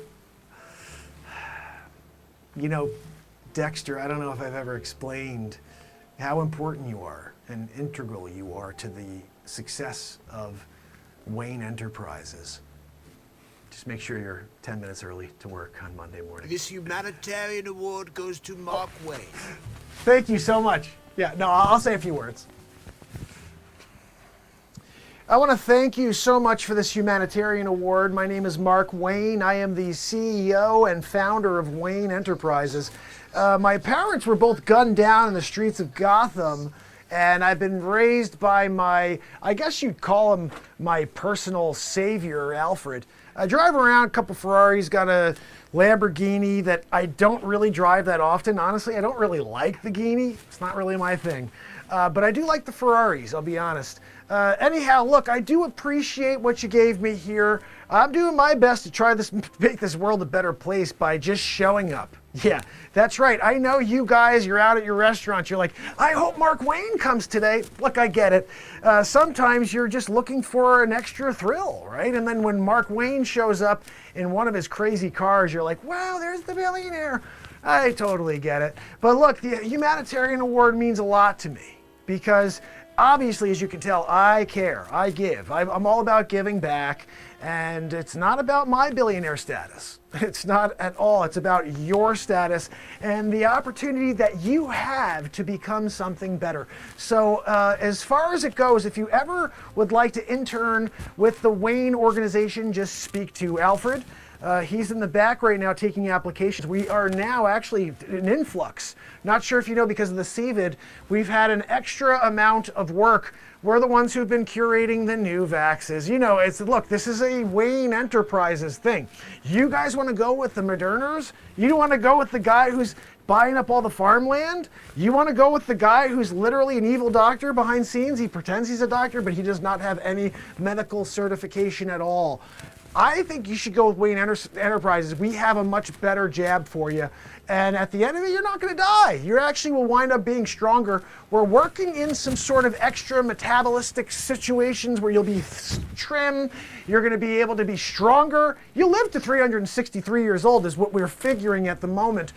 So look, you can go with Wayne or you can go with the Gates. But look, Alfred is calling me. He said that I've got to go and I've got to save some more people. Sometimes you got to be a billionaire. You got to give, you got to give, you got to give.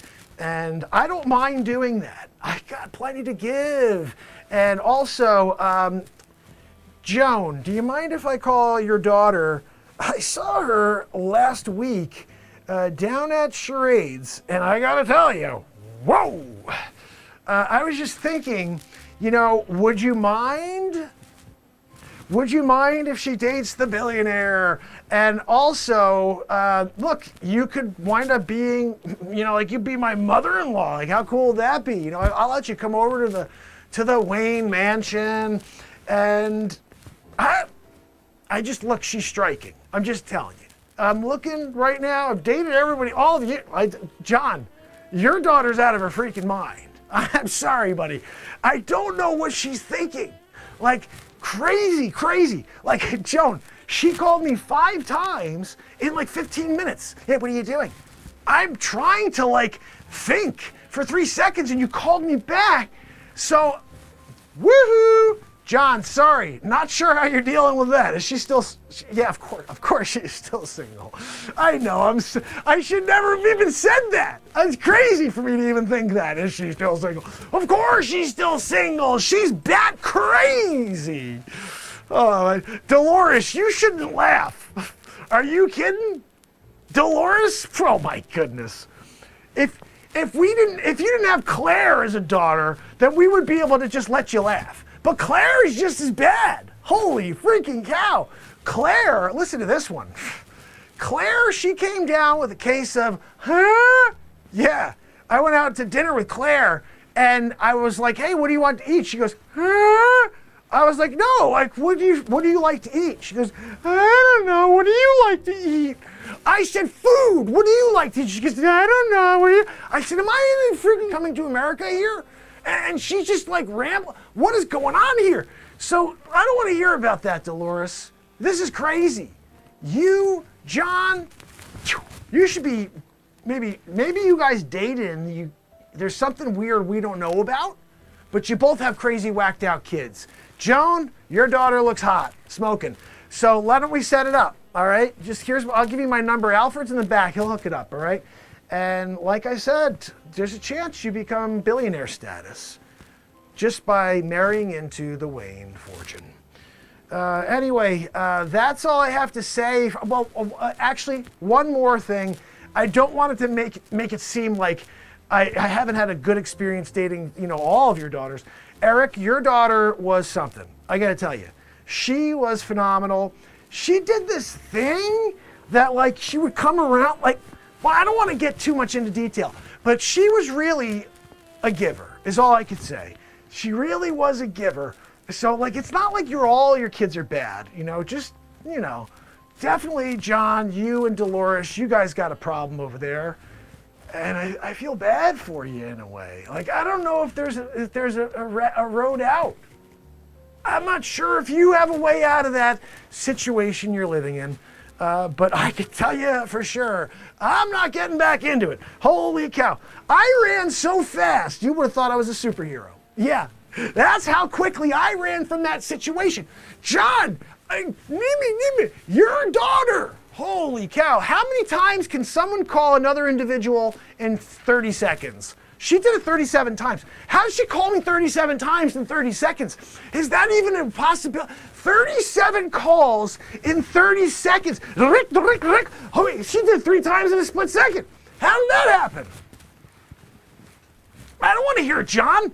It's your daughter. Do you pay for, like, extra minutes or something? I would be actually talking to her. I would be like, hold on a second. You're going to call 37 times in 30 seconds? If he doesn't pick up on the first call, sweetie, leave a message, okay? And then here's like an astonishing idea. Allow him to hear the message and call you back. How about that? No, let me call it 76 times in 36 seconds. That was your next world record. That one I was really impressed with. 76 to 30. Yeah. So, John, I had to change my freaking number, John. I had to change my number because of your whacked out daughter double, triple calling me by the second. So, in a way, I don't want to date any more of your daughters. But Joan, like I said, woo! When I saw your daughter, I was like, you know what? She may be the one who gets me to forget about the John daughters of the world and Dolores daughters of the world. And then I can remember that there are some good ones out there, So anyway, look, I appreciate the award, everybody. And remember, you can become a billionaire too if your daughter marries me. Thanks again. I'll see you later.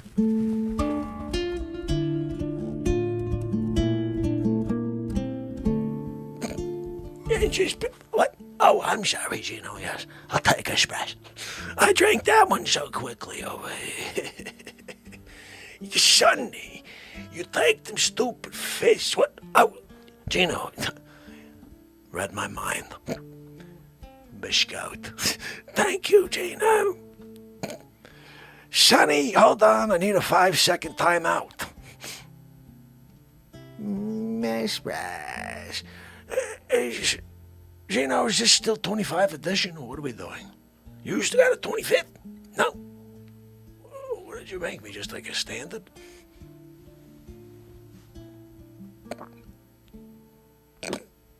Sonny! Gino made me standard. I can't pay you. You can't dig into that closet for a special blend. Jane, how dare you want me to keep going to Supermarket? He's a super planet man. He flies. I can't beat that. Sonny didn't want to come off the pyramid that day. You should be yelling at Sonny, don't fill his coffee cup. You gonna give me a standard? I at least tried to punch the Supermarket. I tried to put a hole in his chest. He's too quick. Blocked all my strikes. Sonny, yibbity yabbity you, sat on the friggin' top of the pyramid. You gonna get mad at Facce? Cause I couldn't take down Supermarket by myself? I'm not like superhuman. Gino, I'm not superhuman. I'm just the guy in the friggin' Bronx. I'm at my table, Gino. And I said take down. Here's the thing. Here's the thing, Gino. It was supposed to be me. And I'm supposed to be doing like this, like, we're doing like a flank situation, right? And I come from one side with a net. I throw the net over Supermarket, right? Sonny comes full speed, right? Out of nowhere. Like a bat out of hell. Take stupid fist number one, right? Let me put down my express. Standard. How dare he?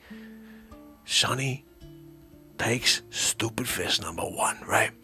He comes in like Muhammad Ali. Squeezes a fist right through the heart of Supermarket. Dead. But Sonny, you didn't want to come out and play, right? You went, Yippee. I got Folgers crystals. How dare you, Folgers crystal? You're sitting there, you got Cairo blend. I'm sitting there, trying to punch Supermarket. He's blocking all my strikes. You can't help the Facce. Disrespect. What? Gino. Bless your soul, Gino. I did my best. I'm glad that you understand that the Facce at least tried to take down the Supermarket. And that Sonny's the guy to blame. Thank you, Gino, 25th. You got 25th for me. This smells delicious, Gino. I'm gonna take this biscuit that you gave me, and I'm gonna dip it into this 25th. I'm gonna dip it around. I'm gonna do... What? Gino! Gino! You gave me a bread and basket. You gave me Stop and Shop bread and basket. You were gonna give me bread and basket to dip into my express instead of a Stelladoro? How dare you, Gino? How dare you? I understand. I understand. I'm throwing it at Sonny. Okay, he doesn't move. You see that? Gino, I got it. You thought that I weaked out and that I ran, that I was afraid of Supermarket. And that's why you were giving me a standard express and a freaking bread and basket biscuit instead of a 25th and a freaking Stelladoro. So, not to tell you a freaking job over here, Gino, but where is the actual Stelladoro? You have me sit here looking at this one. I tossed it over there. That's right, I can't find it. I'm like, where did it go?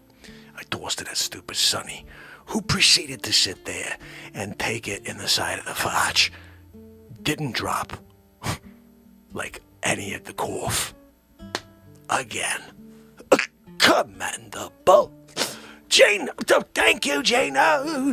Yibbity yabbity you. I got my biscuit. How about you? I take a express, I take a biscuit, and I take a dancing around in the rain. Yibbity yip. It smells like heaven, Gino. Yippee yip. I didn't let it drip dry enough. Hold on.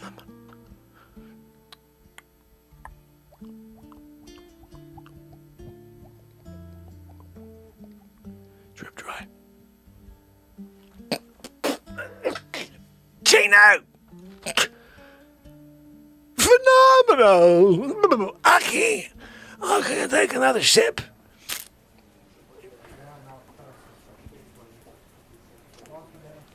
Yeah, Stelladoro. I know, look.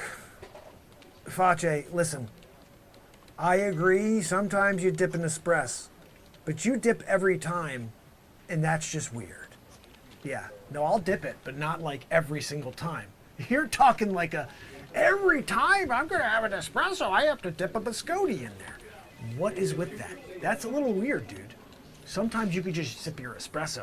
You don't have to dip into that espresso. I just think that's a little odd. You have let some pretty good espresso sit there. Yeah, it's gotten cold, and you just kind of let it sit aside for Gino, your friend Gino, to take away afterwards. Do you know that there's a homeless person that could have had that espresso? They would have been happy to drink that espresso, Facce. They would have been thrilled to drink that espresso. But no, they couldn't. You poured it down the drain. It wasn't good enough because you didn't have a biscotti. Oh, it was a bread and basket biscotti. You're talking about bread and basket biscotti? What is the difference? You do realize, Facce, that when Bread and Basket puts out a biscotti, it's the same biscotti as you got from Stella d'Oro. Stella d'Oro just throws their freaking Stella d'Oro logo on there. Yeah. No. I can't believe this. Facce, they don't have their own specific factory, and they don't make them in a field in Italy. No, it doesn't work that way. They're not made in a field. Yeah. Barry, I'm on with Dick Facce. He thinks biscottis are made in a field in Italy. Barry, are you looking up your symptoms again? Listen, Facce, I just want you to understand one thing, okay? It's not made in a field in Italy. It's made in some factory in Yonkers, New York. You want to make a big deal and make your friend Gino feel bad because he gave you a bread and basket instead of a Stella d'Oro, and you're going to tell him that that's the only one you'll dip into your espresso? That is on you. That is on you, Facce. And let me tell you something. You sound weird. You sound weird. We all talk about it. We all talk about it. I can't believe you called Batmark on me because Batmark and I talked about you. Batmark and I had a conversation about you, Facce, about how weird you are with the stupid dipperoo in the espresso. Over and freaking over. We're like, okay, dude, we get it. You like to dip an espresso. But what the heck? Can't you just every once in a while take a sip without the biscotti? I don't understand that about you. Like that, it doesn't make sense. You are wired wrong. That's all I can say. You know, I always hear you say, I can't figure you out. I can't figure what you're doing. It doesn't make any sense. You don't make sense. If you look in the dictionary for normal, you are not there. You're a picture of complete mental when you look that up in the dictionary. This is the stuff you say, but realistically, everything you say sounds like a blubbering idiot speaking. Yeah, that's right. I said it. What are you going to do? You think that you guys can take me down, the three of you? You, Batmark, and Sonny, the stupid fists? You gotta be kidding. And he's gonna wear that Yankee cap again? That thing smells so bad. Do you understand that I have super smell? I have super smell, and you wanna bring stupid Sonny Fists with his stupid smelly coffee? You know that coffee, that's not right. You know that, right? So then why are you bringing him? You know the coffee's not right. You know his hat smells. I got super smell. Let's make it a fair fight at least. You and Batmark leave stupid Sonny Fists at home. Can we make a deal on that? Facce, look. Fair is fair, Facce. Okay? Fair is fair. Fine, I'll take you all on. I don't even care. You want to bring the stupid smeller? You bring him, okay? I'm going to put some plugs in my nose then. I don't need to smell that stinky guy. Same Yankee cap since 76. Same coffee since 76. Fists the size of Manhattan. What are we doing with this guy when I go out? I'm punching you all in the face. Oh, yeah. No, you're going down, Facce. I'm done with you. Listen, and don't call me again. Don't call me at Metropolitan News. I don't want to hear from you here. Barry's got to get a handle on his herpes. Listen, Facce, Barry's got an issue. We got to get a handle on his herpes, okay? If you see anything in Cairo, I may give you a pass. If you could find something that could heal this guy. Yeah. If not, I'm punching you all in the chest. That's right. Yeah. No, yeah, okay. Yeah, what?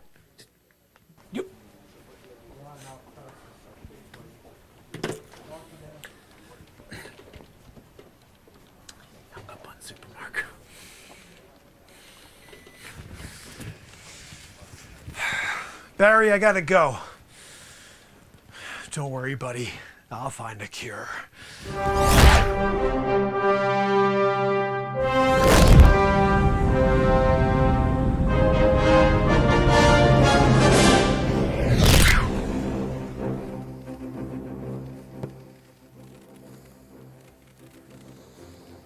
It's Super Mark. I'm looking for Dr. Wayne Doppler, the evil genius. Apparently he's after Super Mark. And of course, Super Mark's gonna take down the tallest man alive. He thinks just because he's in the Guinness, he's protected. He thinks just because he can detect my flight patterns, that he's protected. He thinks that if he contacts Batmark, that he's protected. I'm Super Mark. I'll take on any sort of bat figure. A bat? Really? I'm supposed to be afraid of a bat? Just like I was supposed to be afraid of some guy named Sonny the Fist. Stupid fists. I don't know if you saw how that worked out. Sat there in the pyramids. Lazy bodyguard, whatever. I don't even know what his deal was. The other guy, Facce, it was like gnats trying to hit me. When I blocked it, I didn't even feel anything. It was almost like a bird kind of came and just like ran into me. That's what it felt like on my arm. It's like, really? That's what you got? Facce. His bark is much worse than his bite. That I'll tell you for sure. But look, I am waiting for Batmark to appear. I don't know where he's going to show his face, but I will find him. And I'm also going to find Dr. Wayne Doppler and shut him down. This Doppler 5000, yeah, I'm about to destroy the hell out of this thing. I don't know if I should show you or not, but I'm going to fly through it. And I'm going to go like this through it. I'm going to go, I'm going to elbow both sides.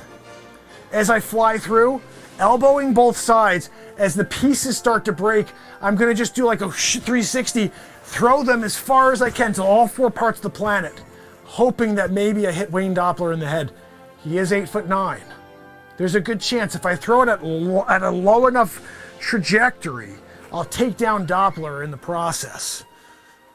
Look, sometimes you got to take advantage of a free weapon source. And when the Doppler 5000 is sitting right here, you destroy the hell out of it. Now, I still don't know where the 5001 is. That I'm looking for. If I could find the Doppler 5001, it would be game, set, match. It would be checkmate. You would see the battleship be taken. I sunk your battleship. You'd be hearing that from me. But no, now I got just the 5000. I got the crappy 5000 back here. Look, he's not even here anymore because he knows it's crap too. The 5001 is the wave of the future. That 5001 I'm worried about because it could detect me before I even fly. He figured out how to detect my Kryptonian blood through the Doppler 5001, and now I'm really nervous because once I walk out of the house, my signature is open to the Dops. And so what we're gonna have to do is take down the Doppler before he could take down the Super Mark. It's a stressful time in the life of Super Mark. There's a chance, although be it slight, there's a chance I can meet my demise at the hands of Wayne Doppler. Evil genius. 8'9", he's in the Guinness. I don't know if you know that. Tallest man alive. I mean, last week I dealt with Dick Facce. Did you guys see how tough that guy was? Talks a big game. Oh, I'm gonna punch a hole in your chest. Excuse me, did you see? Super chest. He didn't punch a hole in anything. If anything, he punched a hole in his confidence. That's what he punched a hole in his confidence, people. You can't do anything in the supermarket if you got a sunny fist. That dummy sat there drinking a coffee, it looked like to me. I mean, I do have supervision. I could have looked a little closer to see what brand and what kind of roast he was working with. Was it a mild, a medium, or a dark roast? Could have been a Robusto. I'm not sure, but I didn't look close enough. I didn't get nervous. I wasn't nervous. Yeah, he did have fists the size of like the rocks on each level of the pyramid, but he stayed there holding a coffee cup. So I was not nervous at all and didn't need to know about what brand or what, origin of coffee he was drinking. I would have, I would have checked. Had I been nervous, because if I had checked and I saw that he had a Robusto, and he was coming at me, Supermarket's got to work a little differently then. I got to work a little differently when there's a Robusto on the table. If there's a Robusto on the table and I'm just being like, yippee, yeah, look at me, I got you. And I'm doing one of these, I'm doing like a rope-a-dope. If I'm doing the rope-a-dope or like the old like, hey, look at my hand, whack it, yeah, that's when you get in trouble when someone like a Sonny has a Robusto. If he had the mild, if he's working with like a, a blonde or whatever, that blonde, the coffee that's a blonde, instead of like the dark roast, you get the blonde roast, then you could do one of the rope-a-dopes. You could be like, hey, what's up, look at this, and then you give him a kiss right in his face. But yeah, you give him the old 1-2 Magoo. Like, hey, look, Sonny, did you see this? You slap him as hard as you can in the face. By the time he picks up his monkey fists and he tries to lift them towards you, you super fist him right in the side of the face. And he just hits the ground, torso and all, falls over, and you're done. So, look, I wasn't worried about Sonny. Didn't smell his origin of coffee, didn't even look, because he was not a threat. The threat to me in the moment was some crazy guy talking garbage at me. Oh, you can't have an espresso. Excuse me. First of all, you always dip a biscotte into the espresso. That is a worldwide fact. It's knowledge. It's in books. There's YouTube videos. And then for Gino to not... So that I was kind of with him on that.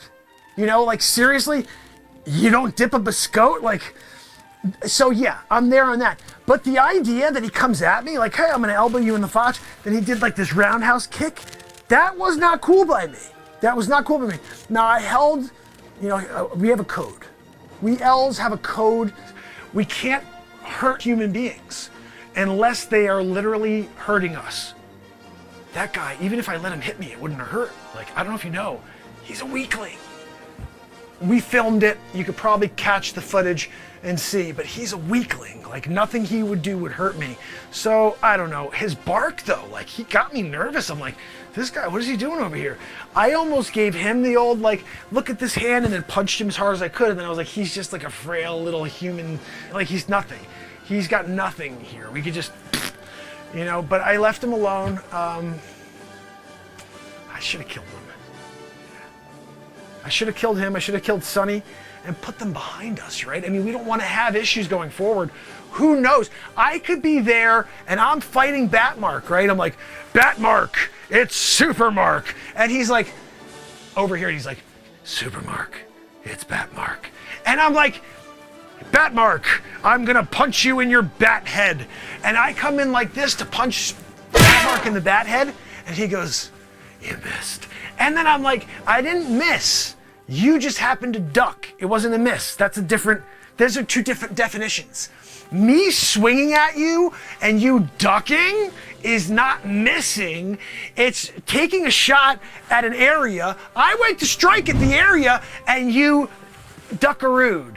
And in that situation, that's not called a miss, that's called a duck. Okay, so yeah, you ducked. You're great, you're a bat. You could duck in and out of swings and punches. Could you get that one? Are you able to stop that? Are you able to do that? Does that help you at all? Like, what do you got over there, right? So this is where we have to start getting a little more creative when it comes to fighting Batmark, because he's got this reflex thing.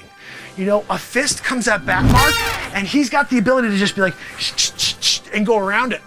And you're like, wait, hold on a minute. How did you do that? Because I saw your face right there, and when I came in with my super punch, you somehow were like, and then you moved. Like almost as fast as Supermark. Totally crazy. But so that fist comes in, and Batmark's like, and Batmark attacks with the fangs. And he goes, I got you. And I'm like, no, you didn't get me. I'm Supermark. And I fly away. He tried to bite me with his venom fangs that are filled with kryptonite. But you know what? I wasn't afraid. I was like, let's go, Batmark. What do you got? I gave him one of these. I give her a backwards elbow. And when I was flying up in the air like this and came down on him like this with my foot, he didn't like that. No, it wasn't good for Batmark. But look, he ran off. He's playing coy now. I think he's back in Gotham. I'm thinking about looking for him. I think I may go to Gotham. In fact, I am headed to Gotham to find Batmark. If you need me, just yell, freaking Supermark.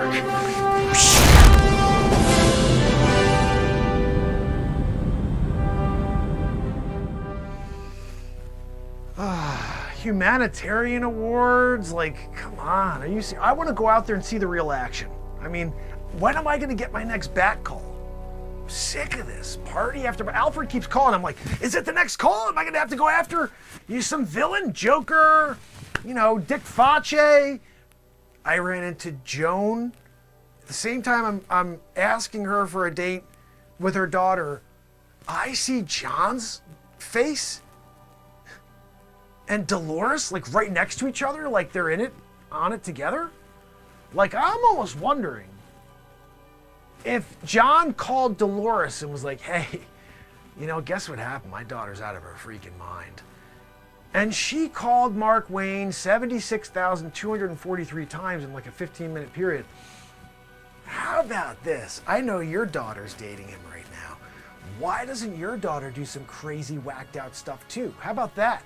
And then maybe we can get him to leave Gotham. So it seemed like to me, because they're like sitting there smiling when I got up there to get my award. Well, they could have been happy that I'm getting my award, but I doubt it. I think they were actually planning on doing something. Take me down. Come on. I mean, seriously? First of all, this is where I love being here in my back cave, because then I can start to really relax. I mean, who wants to wear this? I mean, come on.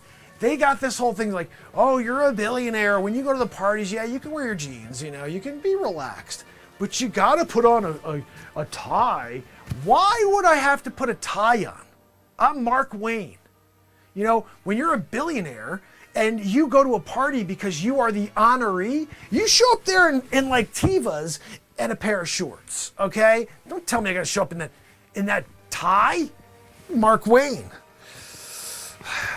I'm just waiting for a call. Come on. When I can't get that bat suit back on and go out there and punch some people right in their chest and throw that in the face. It's the best when you're a bat. The best. I fly through the air. I kind of want to put it on the suit right now, just to stand and just talking to you. You know, go, look, this is my personal bat vlog. And nobody knows that it's my bat vlog because this is on an encrypted network. I am keeping this journal for time. So one day when I'm older, I can look back and say, remember when I was this young? And I was talking about how I wanted to take control of the darkness of this world and bring it under control. You know, unleash my inner the bat, you know? And so when you get to the point where you have that opportunity, you freaking put on a bat suit and go. That's all I'm saying. Right? I mean, look, I don't know what to tell you about it. I just think that's probably the best thing you could do is just kind of get yourself prepared and become the bat, right? I mean, if you can't become the bat, then there's a good chance someone's going to take you down. Yeah. What's that, Alfred? We got a call? We got a call! That is unbelievable. Okay, so what's it about? Dick Facce? He's a villain. No, Alfred, he's a villain. What? Supermark is a bad guy? No, I don't believe that. Alfred, you're talking about an alien from another planet who's come here to save humanity, and you're telling me he's a bad guy now? Because Dick Facce said so? I mean, just really, really think about this for a second. What? He tried to take down Sunny Fists? No. Supermark tried to take down Sunny Fists? And Dick Facce? I don't know. I just can't see that. I mean, Facce's a villain and all, but I don't know. I don't see him as a problem. But Supermark being a villain now, going the other way? I don't know. I don't think that's a thing. I don't think that's a thing. And Alfred, seriously? You want me to go put myself on the line and go confront Supermark about something that could be just a straight up lie? Because this is Dick Facce you're talking about. This is a guy who's literally always looking for respect. He's a sleazebag. He's not a good guy. Drinking espresso all the time, dipping in the espresso all the time. There's something wrong with a guy who's always dipping in his espresso. I mean, like, I get like occasionally doing espresso, and then you're like, oh, I'm gonna dip it. But he's always doing it. That's like an over the edge thing. I think we should be a little bit nervous about anything that Dick Facce says. You know how much espresso that guy drinks?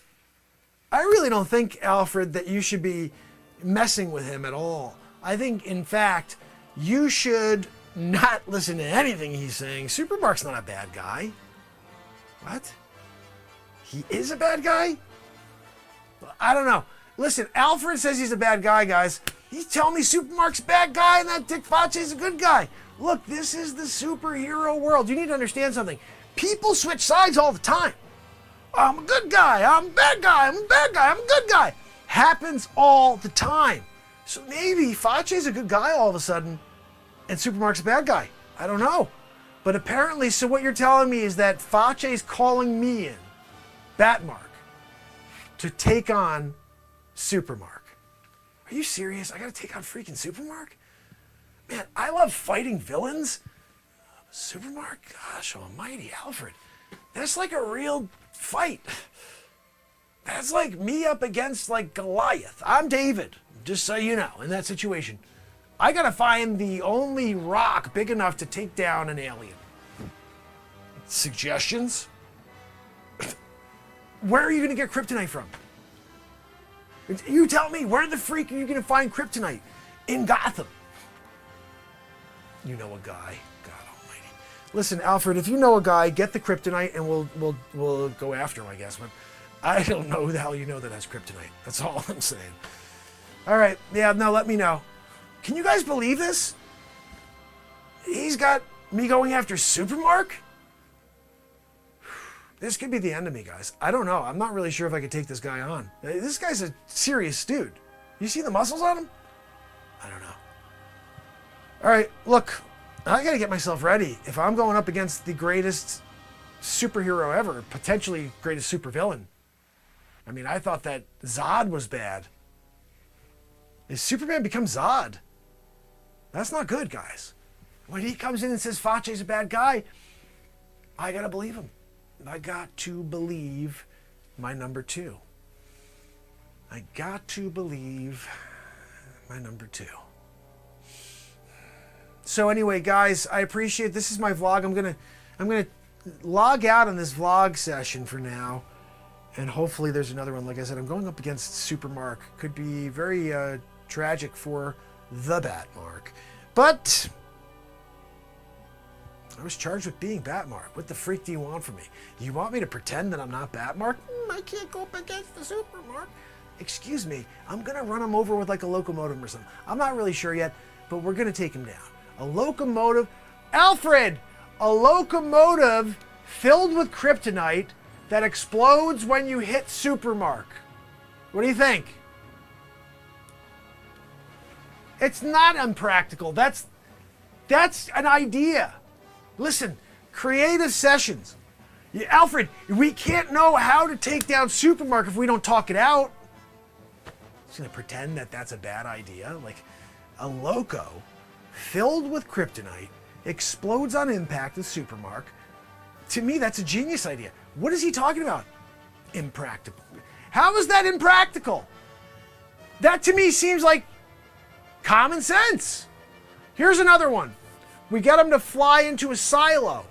We shut out all the air in the silo, fill it with the air with kryptonite, like the essence of kryptonite.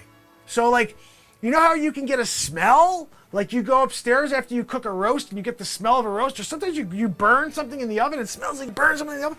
He gets the smell of kryptonite, falls to the ground, and then we could then have Sonny the Fist come down there and pop one on his head. And we call it a day. What do you think? Alfred, you got a better idea? Really? All right, I got to hear it. I just gave you two. I'm 2 for 2. And you don't like any of them. So I want to hear your ideas because bottom line, I'm thinking about the Loco. Kryptonite in the Loco. If we could hit 77 miles an hour before the Uzis go off in the parking lot with Doc We're going back to the future. I'm just saying, there's a possibility. If you're not willing to do that and run away from those bad guys in the white truck and do a Michael J. Fox, I'm not sure what to tell you, Alfred. I think that one's a genius idea. I got another one. This one may be the best one yet. Nakatomi Plaza. 21st floor. I go up there, right? We make a clone of me to stand in the doorway. I go back out. Supermark comes flying through the 21st floor window and says, Batmark, it's Supermark. I'm not there anymore, but I have like a little like a voice thing on my fake clone me, and I'm like, hey, Supermark, come and get it. Supermark, when he punches me in the chest, I'm filled with kryptonite. I explode, the clone me. I explode, killing Supermark in the process. 2 for the price of 1. The clone, because we don't want the clone to stick around afterwards. That's bad news too. 2 Mark Waynes on the street, 2 Batmarks on the street. You could understand the implications of that, Alfred. Yeah. So we do want to make sure we keep it clean. Execute Mark Wayne 2 after the mission is complete. What do you think? Alfred, are you serious? You don't like that one either? God almighty! I don't know what else to do. I got no other ideas. I'm going to sit down then, Alfred. I think I'm going to wait for you to come up with the plan, because I gave you 3. I'm 3. I think I'm 3 for 3. And you got nothing so far. You're back there saying, no, that's not a good one. I honestly don't understand how he doesn't think it's a good one. I'm thinking the best one is probably Nakatomi. No, maybe not Nakatomi, no. I think the best one's probably the Loco. Yeah. I'll get the Loco with the kryptonite. Because creating a clone, I gotta murder the clone. Let's just keep it simple. Alfred, we're keeping it simple. Loco, kryptonite, explosion on impact, 77 miles an hour if we get there. Back to the Future time. He said no. Just then, okay, I'm just going to stay here. You tell me what the freak we're doing.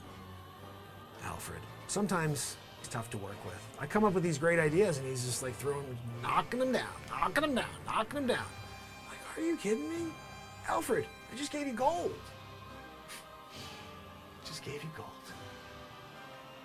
Batmark. Anyway, I think it's time I get into my suit just in case the call to take on Supermark comes. It's a tough job, but someone's got to do it. Batmark. I'm going after Supermark. Let's head to the city. Alfred, get the Batmobile ready. What plan are we going with again? Are we doing the Loco with the kryptonite? Nakatomi Plaza? Or the perfume kryptonite? Which routine are we working with tonight? Look, I understand we may have to try all 3. This is Supermark, but just give me an idea what we're going to be doing tonight. I got you in my earpiece monitor. Okay. Loco. You want me to start with the Loco? No, you're saying I'm crazy? Alfred, I'm not crazy. That's not Loco. That is absolutely what we should be doing. We should be taking... why am I holding you? We should be taking Supermark down with a locomotive filled with kryptonite. That's what the Batmark would do. Oh, hey. How you guys doing? Yeah, I'm just looking at the computer here trying to track down Supermark. I figure he's got to be somewhere here on the monitors, right? But so far, I haven't been able to track him down. I hear that there's an evil genius named Wayne Doppler that may be able to help me when it comes to tracking Supermark. Yeah, I just typed in search Metropolis area Can't find him anywhere. I think I've done my work here. I gotta get in that freaking Batmobile. And I gotta go and do some research. I gotta get on the streets, drive around, and we'll see if we can find him. You know, I may try to find the Batwing and see if I have it stocked away somewhere at Wayne Enterprises. The Batwing is there. I may look for it and see if I can bring it back to life. Fly through the air. You know, if I'm gonna go after Supermark, I should have the freaking Batwing. So, Alfred! Alfred! Do you know where the Batwing is? Alfred, what do we pay you the big bucks for? You don't even know where the Batwing is when I need it? Look, I'm a billionaire. I buy all kinds of things. Get me the backup Batwing then. We know we got 2 of them, right? Stupid Alfred. Sometimes he doesn't use his head. Sometimes he forgets that I buy 2 of everything. It's always good to have backups when you're Batmark. Look, I gotta get going. Batmark is being called into duty. No, not to take a duty. Batmark is going to take down Supermark. So next time you need me, shine that freaking light up in the sky with the bat signal, and I'll be there for you. For now, I'm going to take down Supermark for Dick Facce. Remember, nobody can stop the crazy techniques of Batmark. Is the Batmark Beal gassed up? Perfect. I'm going to find Supermark. I'll let you know if I need anything. I'll be in the in-ear monitor. Just remember, I'm still thinking locomotive. Locomotive, kryptonite, kill Supermark. Alright, let me get going.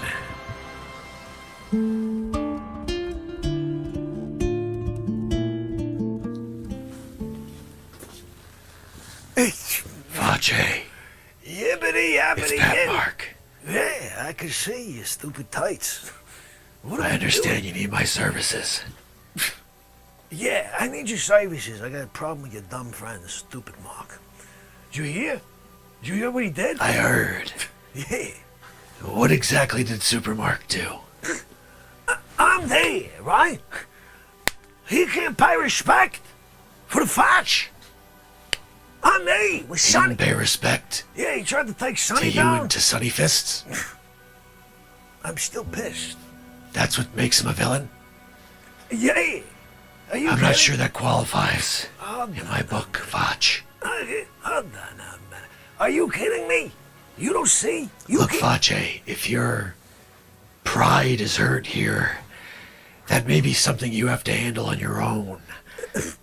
I'm not sure I should be going after Supermark. Let me tell you something there, Mark Wayne. Oh, easy, Facce. All right? Yeah.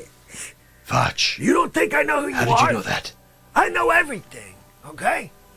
I'll take you down. Sunny Fists. Facce, that's You take information it that down. can get you in a lot of trouble. What are you gonna do? Are you sure you want to threaten me like that? Bat I am. Poop. You think you could come in That and Sunny Mark. Fists and me? Listen, you do me my solid. You take care of Stupid Mark, okay? Facce, We got no problem. just keep... don't do that, Facce. Facce. Facce. You gonna do the thing? Okay. Okay. You gonna do it? I'll take down Supermark. That's what I want to hear. You just better not say a word about my identity. I'm not gonna say anything, you stupid bat.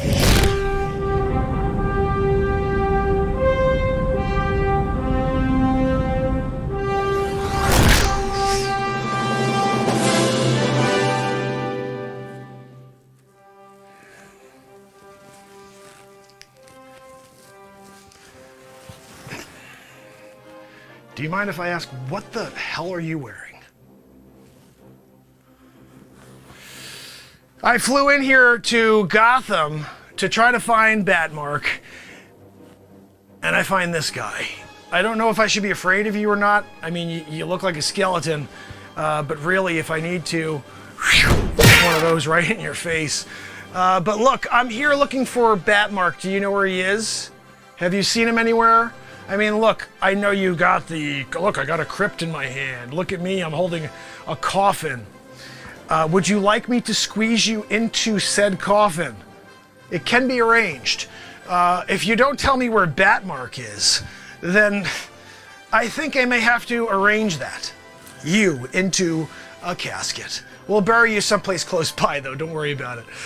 Anyway, do you have any tips for me? Anywhere you want to send me? And if you send me to the wrong place, remember, I remember what you look like now. I have a photographic memory. I'm Super Mark. Okay? And I'm also... You smell terrible, just so you know. But now I've got that in my nostrils and likely will never forget that smell. It will haunt me, in fact, from time to time, that you exist and smell like that. But I have it now. It's there. I'm almost like a canine dog. Super Mark's got a canine dog situation going on where I can track down individuals months, years, even decades later based on a smell. Some people, they do it on a visual. They're doing it on an audio cue. Oh, I heard the voice and I can remember that that's Lex Luthor. Now, I'm able to do it all. I could do the Lex Luthor thing, I could do the smell, I could do the taste, and I could also elbow you right in the face if you don't tell me where Super Batmark is. But look, Batmark has really got it coming to him. I just want you to know. You may be thinking you're protecting him right now because, like, he's the guy who comes out here and gives you coffins and stuff. But he's a bad guy, okay? Everybody's like, oh, he's here to protect the city. No, he's not. He's here doing really bad things. And there's another guy maybe doing good things, but Batmark, bad guy, okay? He's basically one of my super nemesis. So anyway, look, I'm sorry. I don't want to stop you from doing your walk. If you want to keep marching, keep marching. I'm not stopping you from marching, am I?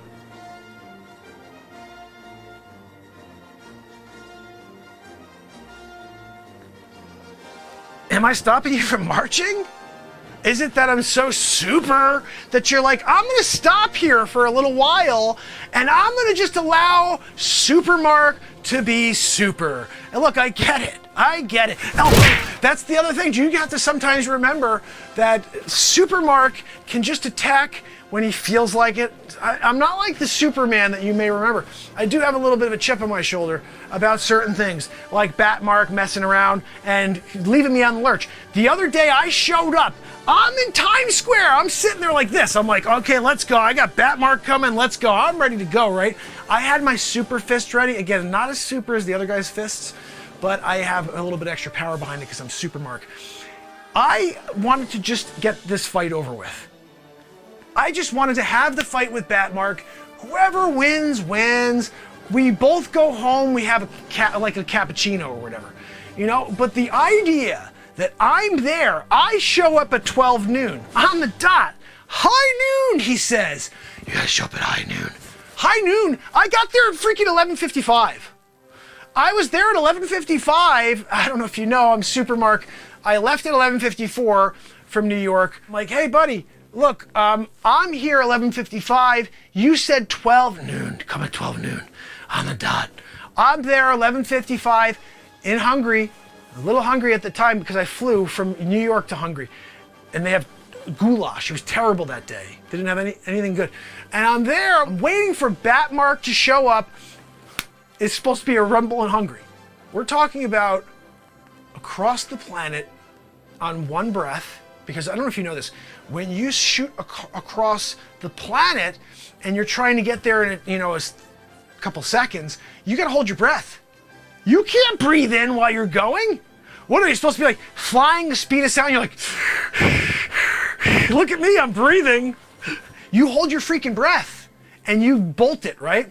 You're going, and then all of a sudden, if you want to get another breath, if for some reason you run out of breath, which just doesn't happen, I'm super, but if you did, you'd have to come to a reasonable speed in order to actually get a breath. If you open your mouth even while you're flying at the speeds I fly at, you get slowed down by the wind and you could actually lose teeth.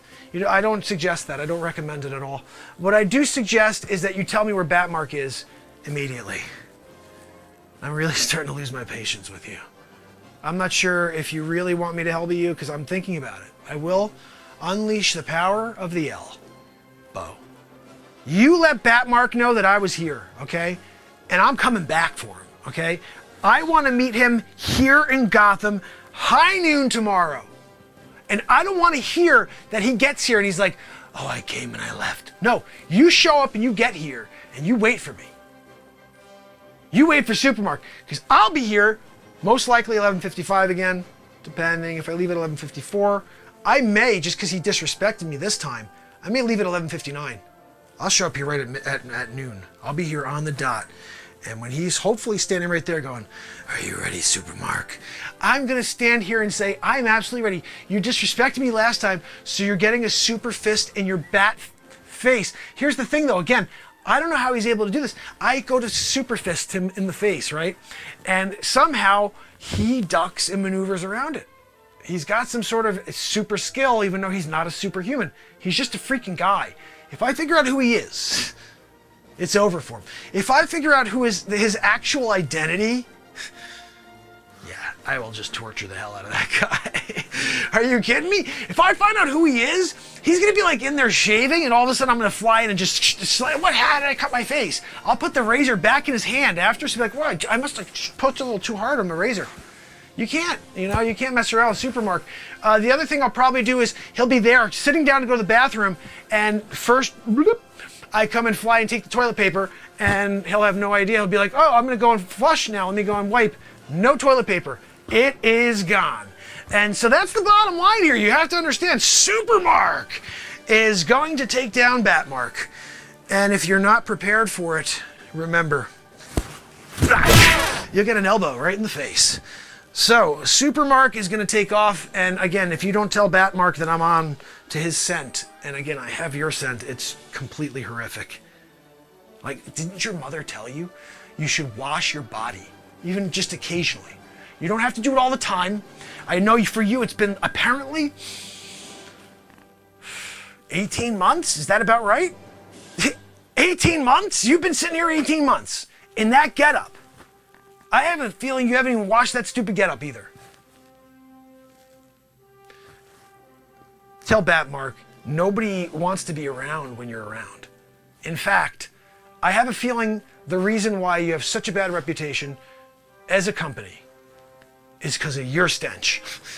So anyway, you go back to being you with your silly crypt and, yeah. And I don't know what else to tell you than that. I'm off.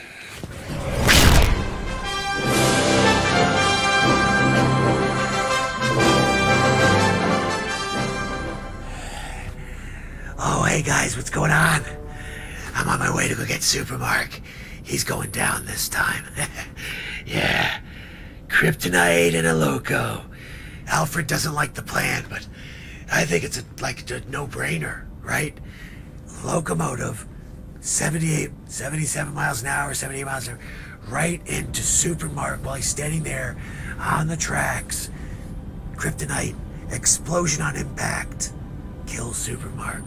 Sonny the Fist comes and pounds his face. Let me put this on auto. Look, I just wanted to tell you real quick, I have a plan. It's about a locomotive. It's about kryptonite. It's about a dead Supermark. Hope you'll stick around for the rest of this journey. So long.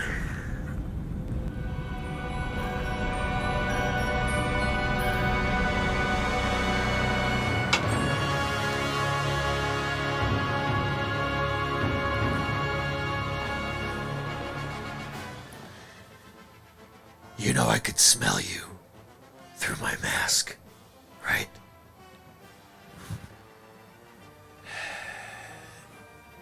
You may want to get that armpit washed. Have you seen Supermark anywhere? I have a feeling he's here in the city. I'm gonna find him and take him down. It's only a matter of time. I'm hoping it's only a matter of time before you wash that armpit too. The city doesn't need that type of BO. We got enough in the taxis. Hey, armpits, put your arm down. Put your arm down. What are you, stop trying to don't try to touch me there. Will you stop it? What are you doing? Stop it. I'm looking for... Will you... Don't touch me. There, that's very inappropriate. I'm Batmark. So, what's important to understand is that we need to find Supermark. And that... What? Will you stop that? I'm trying to put out a public service message. And you're touching Batmark. Don't touch Batmark. If anybody out there sees Supermark, you make sure you let them know that Batmark... Stop touching me in my behind. It's extremely inappropriate of you, with the smelly armpit specifically. I don't need that. Next time, it's coming with an elbow. I'm just letting you know. Supermark is 6'5".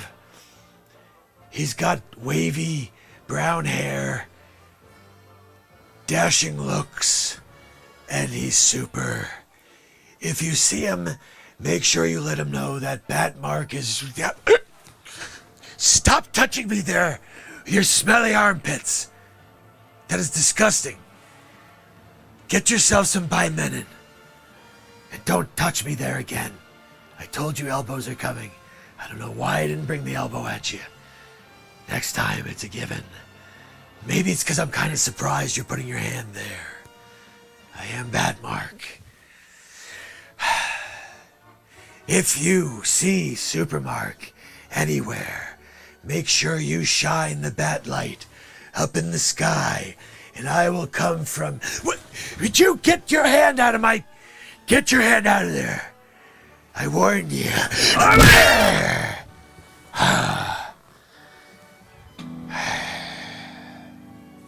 You can't touch Batmark in that way.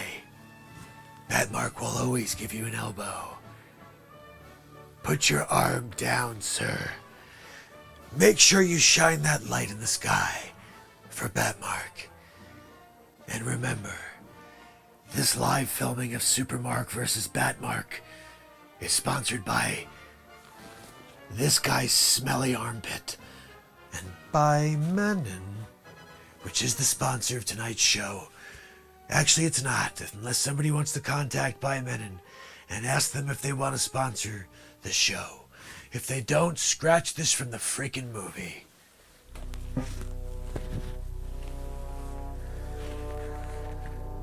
Damien, what have you heard? Damien! It's Batmark. What have you heard? Has Supermark been here? You know I'm taking him down with a locomotive filled with kryptonite, right? Damien, you gotta talk to me.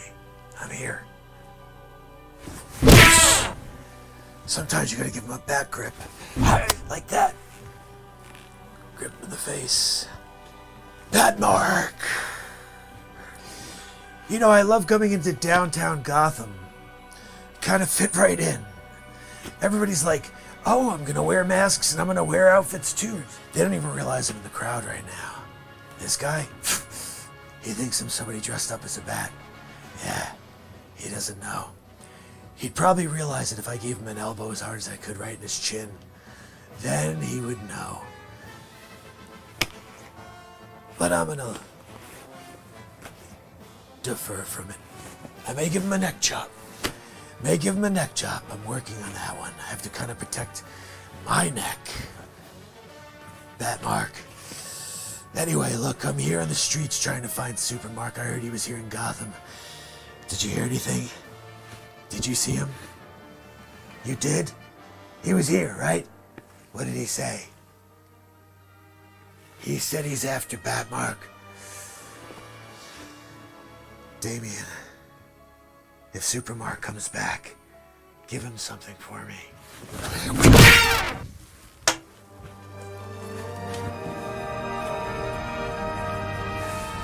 Oh, hey. I'm just on my way to find Supermark.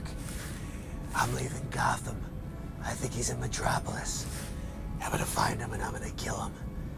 I got a kryptonite freaking locomotive ready for his stupid chest. Yeah, you thought I was gonna say super chest. No, his stupid chest.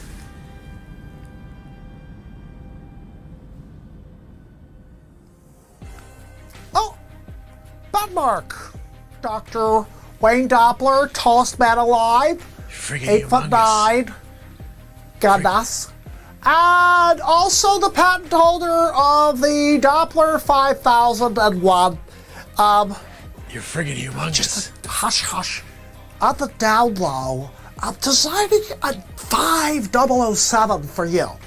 It's going to be a Batman special, and you'll be able to target Supermark anywhere on the planet the moment he leaves. The moment he leaves his rooftop, or he decides to go into a freaking phone booth to flip it to Supermark, you're going to know he's there. So that you can be proactive and you can take down Supermark. So I will have the patent complete in a couple weeks. I'm not giving it to you till I get my freaking patent. Because if you steal it and you try to use my radar system and you don't give respect to Wayne Doppler, we have a problem. I'm the tallest man alive, 8'9". Goodness. Okay? So if you have a problem or you would like to get a Doppler system, you have to wait until the patent is complete. Because Doppler don't play. Doppler don't play. I've been known to drop the hammer on people. And by hammer, I mean my 5.5 foot leg. I bring my 5.5 foot leg down on somebody and they're not feeling good afterwards. They're usually about 5.5 feet tall. And I'm just squashing them like that. It didn't feel good, I imagined. But they shouldn't have tried to steal a Doppler system. So, do we have a deal? Are you gonna put Doppler 5007 on your website and pay us branding deal? Absolutely. Affiliate? Are you gonna affiliate deal me? Yeah, absolutely. If you affiliate deal the Doppler 5007, I think we may have a deal. Yeah, we'll I do just need an affiliate marketing. contract from you. Yeah, no problem. We good? Let's do it. Affiliate marketing. Mark, it's a pleasure to meet you. Pleasure. I'm going to deliver this package to you, and just let me know how you're doing, or I guess I'll just see on the news when you've destroyed Supermark. It's a pleasure. Wayne Doppler, tallest man alive. Pleasure. Goodness. Man, this has been one heck of a movie, right? It's been one heck of a challenge trying to figure out who the heck's the supervillain in this movie. We know that Batmark has been the good guy the whole time, though, right? You know that. Anyway, let me take this thing back off auto. Alright, it just took me a second there to grab the controls again. What? I think... Oh, hold on. Alfred. Yeah, no, I'm here. No, Superman's flying somewhere. I don't know where the frick he is. Where is he? He's currently flying over Madagascar. Is Ben Stiller there? What? It's an inside joke. No, that's... Okay, I'm flying there in the Batwing. Thank you.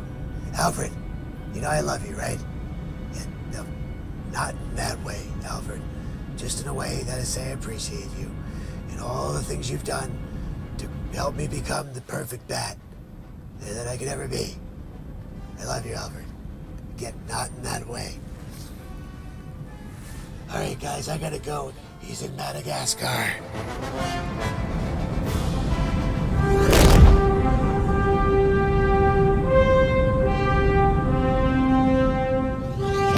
Supermark.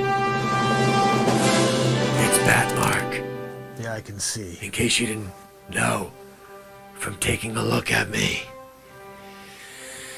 So this is where you want to do it, huh? This is where you want to get it all out? Just kind of throw each other into buildings, break... Hey, look, this city has been through enough in the last year. All right, Supermark? Every business on this strip has felt the effects of protests in 2020. You want to now go and get into it together? And do it all over again? What other options do we have?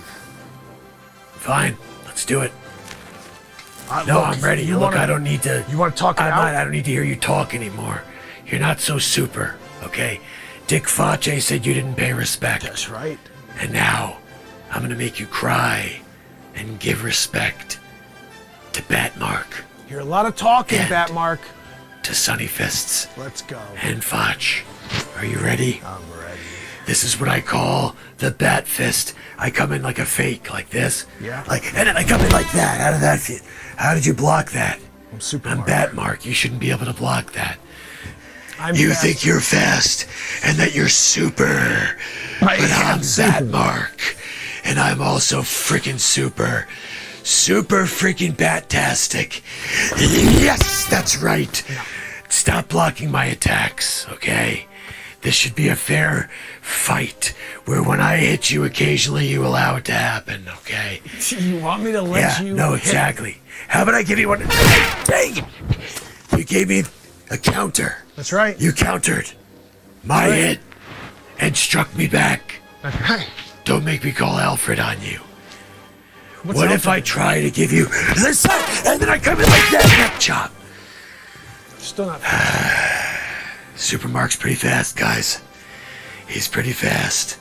Look, Supermark, why don't we try something different? What do you got? You put your hands behind your back, because you're too quick when you're just standing there, and I try to strike you. So put your arms behind your back. It's like that game. Your hands are above, and I go like that. It's like that. And I go quick, and I am able to always tap the top of your hands. It's just like that. All right. Okay, so ready? Hands behind your back. There we go. Good job. All right, here we go. I'm going to punch you in the face now as hard as I can. Ready? All right. You try to move. Ready? Oh, what's that? How did that feel, huh? You got bat punched. You sucker punch. You got bat punched. You got a little surprise. Ah, dang it. Don't punch me. Don't punch me in the face. You punched me in Okay, the I'm face. a billion. What? Don't punch me in the face. I'll apologize to Facce. You're going to apologize to Facce? Yeah. Really? I'm sorry I hit you. You should feel bad. You should never have punched me in the face ever. I'm freaking Batmark. We should be teaming up, Supermark. I know. We should be taking on the injustice of mankind together. Batmark and Supermark. You're right. Instead of fighting. What do you say? Can we be brothers again? Yeah, man. That's what I'm talking about. That's what I'm talking about. Now look, Supermark, you're holding my hand a little too long now. It's a little weird. Yeah, no, that's good. Look, I appreciate that we could get on the same page again. Yeah, for sure. We have to try to save mankind, Absolutely. not destroy each other in the streets and take out buildings and businesses. That's not good for anybody, Supermark. Just want you to know. I didn't mean anything by that big punch in the face. I just had to get you to pay respect to Facce. I get it. It's a necessary thing. I get it. So look, I think it's about time I get the hell out of here. Honestly, I'm a little hungry, Supermark. I have not eaten dinner.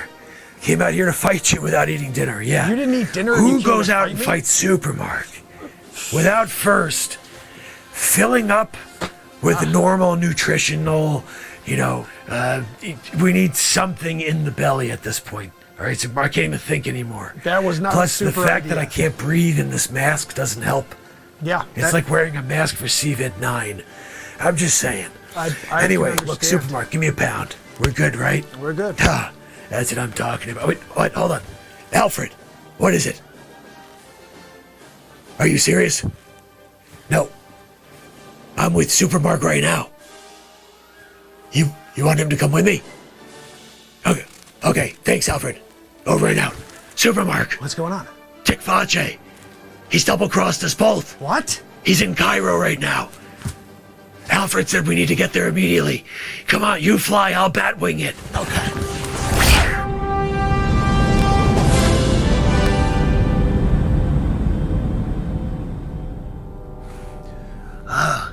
Hey guys.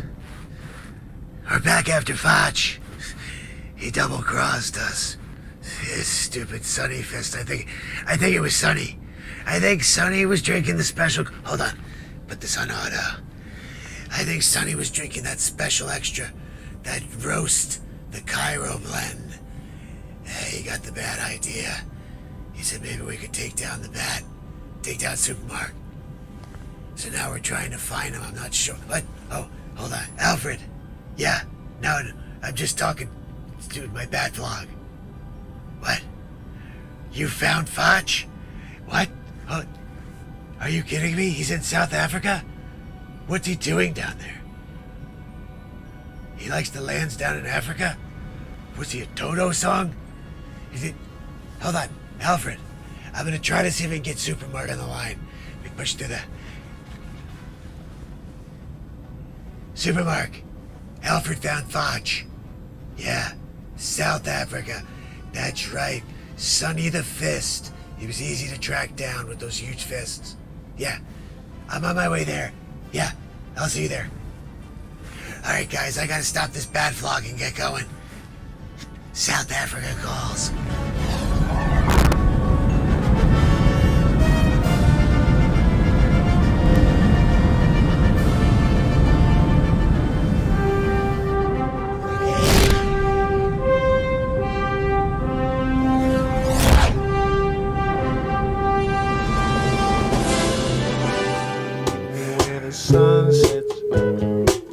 Sonny, how the cough doing? You have a good time top pyramid? I can't figure. You know I had a problem with Supermark because you didn't come off your stupid pyramid? You big D. Oh, you. You got an endless cup of cough, huh? You see me there, Supermark, cape. He comes down, yippity-yap, right? You can't come off your pyramid top? A pirate spot? I can't figure you out, honey. So now we're here, Cairo. We going back into that pyramid. What do we do? After your cup of cough?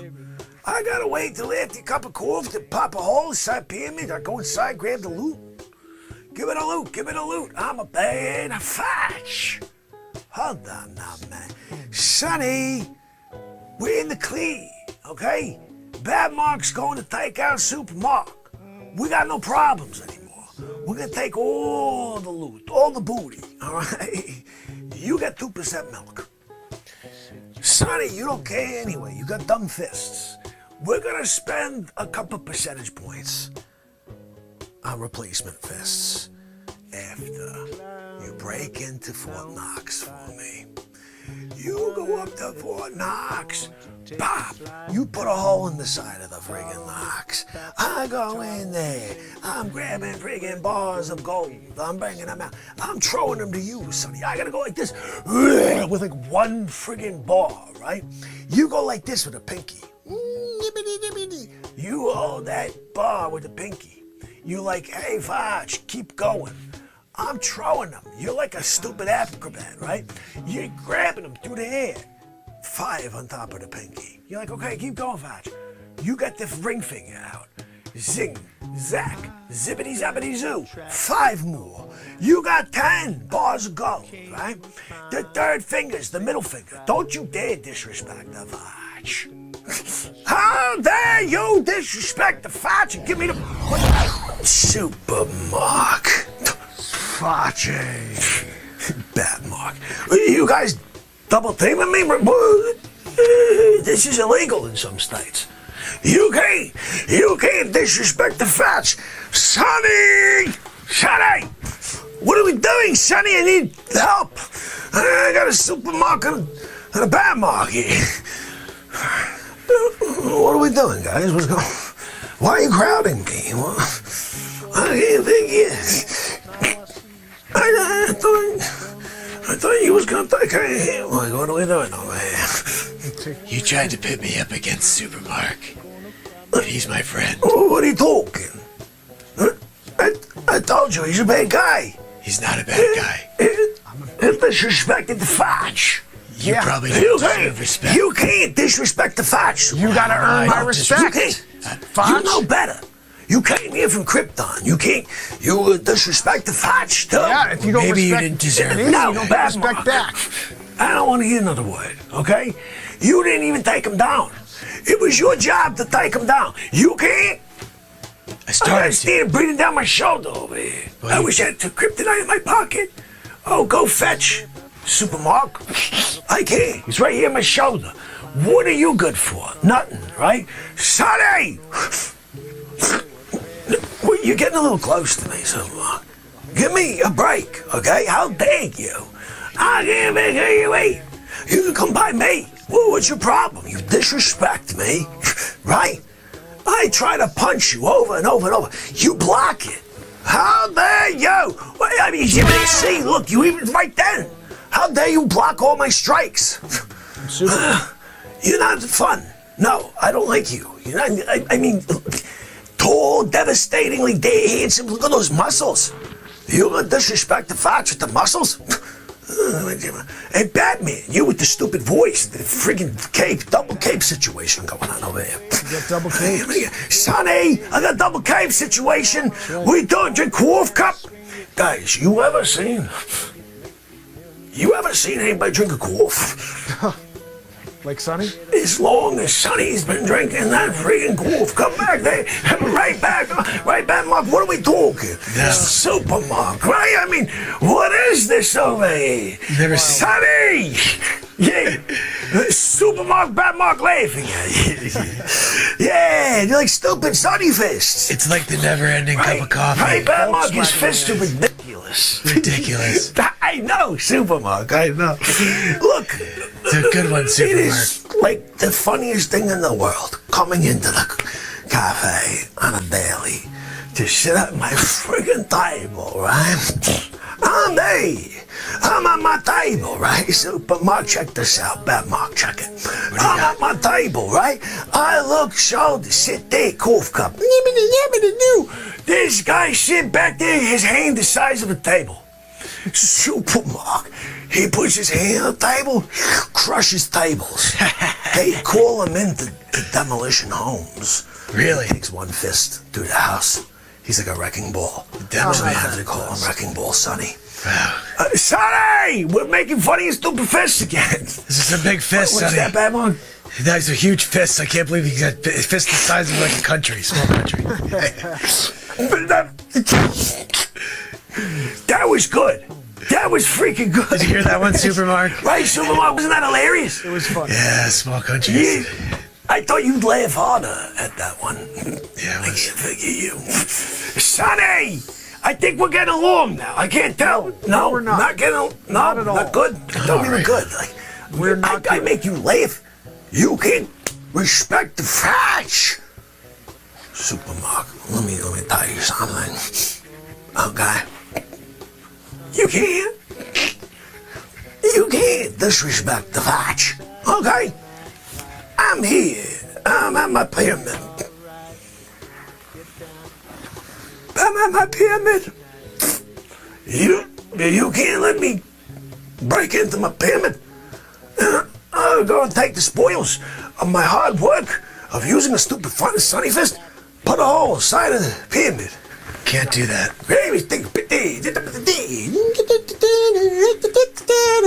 I got all the goods. Yeah. Can't do it. You can't? You can't let that happen? Mark. No. You got a problem with that too, Bad Mark? I do. You don't, that's not okay because Pharaoh Sphinx. Yo, you can't I'm going to disagree. the Pharaoh Sphinx. Oh, yippity yap. Look at that. Took a little pyramid. I broke the pyramid. I go in there. 10,000 years. It's demolished, Sonny. You can't Crushes it. disagree. It's freaking dust. There's dust all over Cairo. It's in the air. It's all over the air. Like, holy cow, it's a sandstorm. Like, no, Sonny just freaking took out the pyramid. Just pyramid number one, okay? He takes out the pyramid. Dust in the air, right? I'm in there. I see that crypt where you know, like Tutankhamun's cousins in there, right? We go over. No respect. No respect. No respect. No respect? Sonny, bang, pops a hole in the stupid crypt, right? Sonny the fist? I give him the kidneys. Stupid fists? He gets the kidneys, he gets the heart, the eyeballs. I get all the gold. You give him the eyeballs? The 2%. It's in kidneys. It's in freaking, like, oh, look, we found some extra toes in this one. Oh, I want it. What are you doing with that, Sonny? Toes and Sonny, cough cup. Yippee, yippee, yippee, yippee. What are we doing back there? But, no, Supermark, I'm just trying to explain a story to you. But you're not making, making sense at all. Use words You that can't make pay sense. respect and just allow the Facce to be. Look, both you guys, okay? I got nothing but respect for the fact that in a perfect world, I could go yippity yap and give you both a punch in the Facce. But why is it that you're both so quick that you blocked my advances? You blocked my strikes. Get hit back, Mark. I can't figure it out. Sonny, where are you when I need you? Sipping a cough, son. I'm sipping a cough, Facce. Supermark, he's sipping the All coffee. right, guys, what are we doing? Take me away. Never-ending What are cough. Are you arresting the Facce? Are we gonna arrest him? Is that what's going on? I over here? kind of just want to hit What are you it doing? really hard. Are you taking me to jail? I don't know, Bat Mark, what do you think? Why I mean, don't you I'll just let me pound the hell out stay of in Cairo? Put me inside a pyramid, right? him. We gotta hear this one. And Okay, you let me say, hear- Sonny Fist, just let him stay there the night or whatever, right? Okay. You freaking leave, right? Sonny's sitting outside. Facce, I'm here, my cough. I go, Sonny, this is the freaking part of the pyramid I'm in, right? Sonny puts his freaking fist into the side of the pyramid. Dust No good. everywhere. No. I'm coming through like freaking Indiana Jones, Last Crusade. I'm going through there. I come out in the middle of the night. You see the moon shining down Cairo, right? And I'm running through the desert with Sonny the Fists. And we're just kind of taking off. Nobody even knows, right? We're good. I go back to my lair. You go back to your friggin' bat cave. You go back to your lair in Metropolis. And we're good to go, right? I mean, what do you say, guys? But let bygones be bygones. Can we do a triple shake or right over here like this? I'm good if you are, Supermark. Yes, so let me get a Supermark. That's good. Yeah, And Batmark. And now you guys, that's you're not talking. You didn't expect that. You didn't expect that I was going to throw you into each other. No. I'm sorry. I can't take you away. You think you're smarter than Facce? You think you're smarter than Facce? Oh, we're gonna do a truce with the Facce. I'd never do a truce with two of you stupid clowns and your dumb cartoon outfits. You gonna think you would do a Facce? Hold on a minute. Next time I see you guys, I'm gonna have something stronger with me than a stupid Sonny Fist. Or maybe he won't be drinking a cool cup. Maybe he'll actually be ready to do something. Maybe fight back like a tiger. Right now, he's a stupid Sonny the Fist on top of the pyramid. But I'll tell you what, Supermark, Batmark, this isn't the last time you've seen the Facce. Oh, yeah? You'll see me soon. You'll rue the day. Oh, yeah? You're gonna see me soon. Yeah. With Sonny the Fist in tow. Don't promise I don't something think he you has can't. any tows, but he'll be in freaking tow. I'll bring him on like a freaking trailer. Whatever. Okay? I'm coming for you too. Okay? yeah? What? What's that thing over there? Supermark! He tricked us! Tricked us! He took off with Sonny the Fish! Yeah! Look, I'll jump in my freaking Batwing. Okay. You fly. We'll find him and beat the hell out of those two guys. If Sonny the Fist comes after you with those stupid fists, use your power punch and laser eyes. I'm getting in the Batwing. I'll see you there. Will they catch up to stupid Sonny Fists and Facce? Join us next week for feature film number 3 of Supermark and Batmark.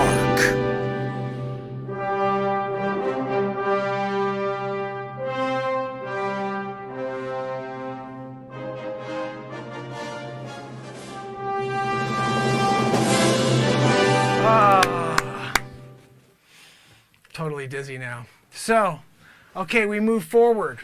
So, let me get ready here.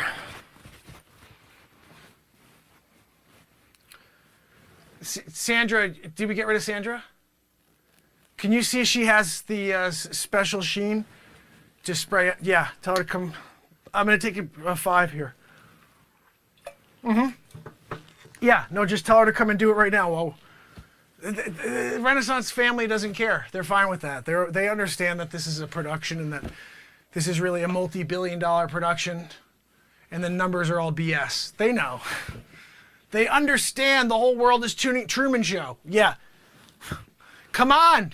Just get over here and just make me look a little better, okay? Come on, seriously. What are we doing? Do you want me to really look like Super Mark or Superman for this part? Or do you want me to just pretend? Sandra, I mean, seriously, I'm going to report you to SAG. AFTRA, I may even call your parents and just tell them that you're not doing the job.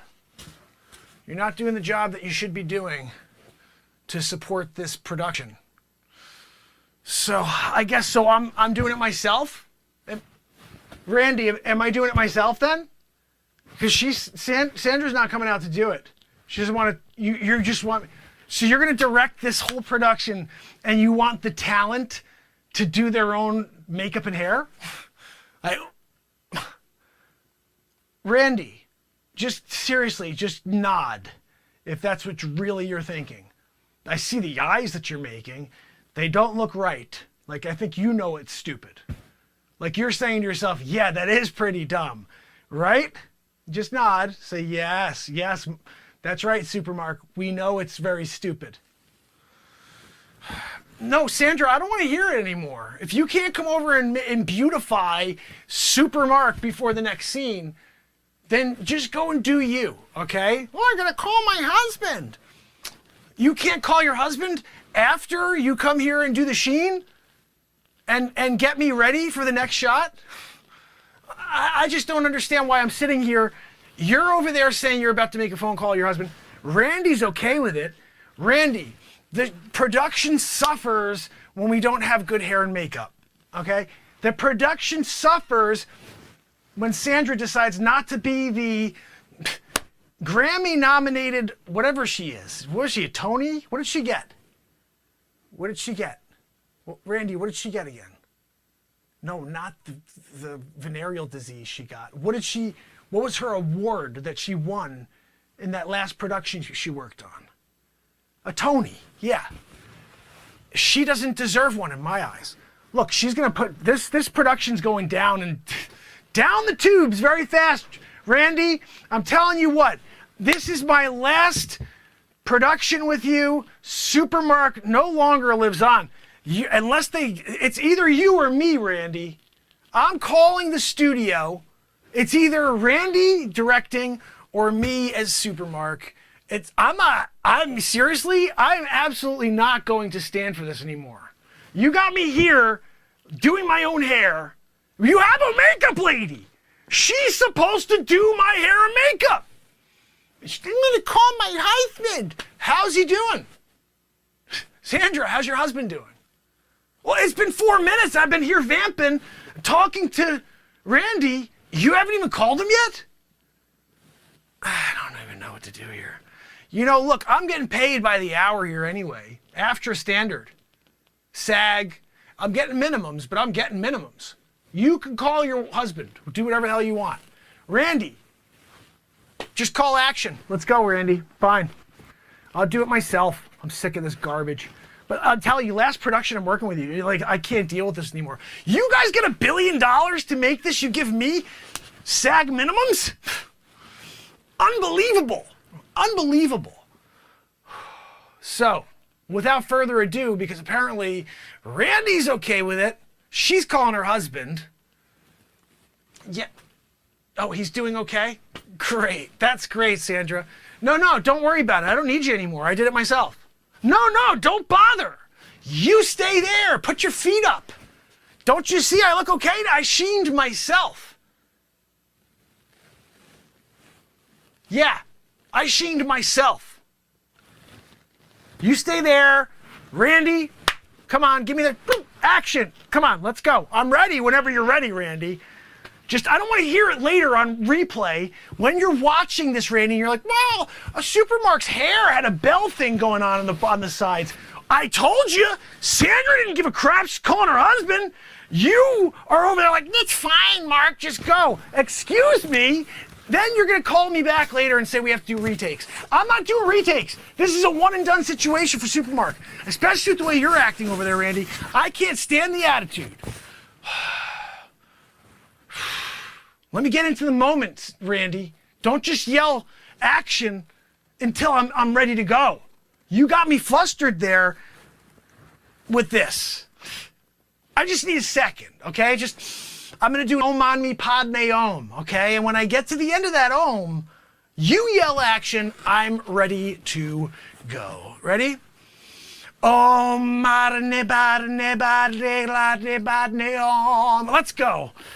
Thank you so much. I appreciate that, Randy. I know you do your best over there, but really, you should never tell me to wait, okay? First of all. Secondly, if she's supposed to do the hair, get her to freaking do my hair, all right? I'm done with this. Now, Randy, are you going to set this scene up? I think I look a little too large to be here in Times Square.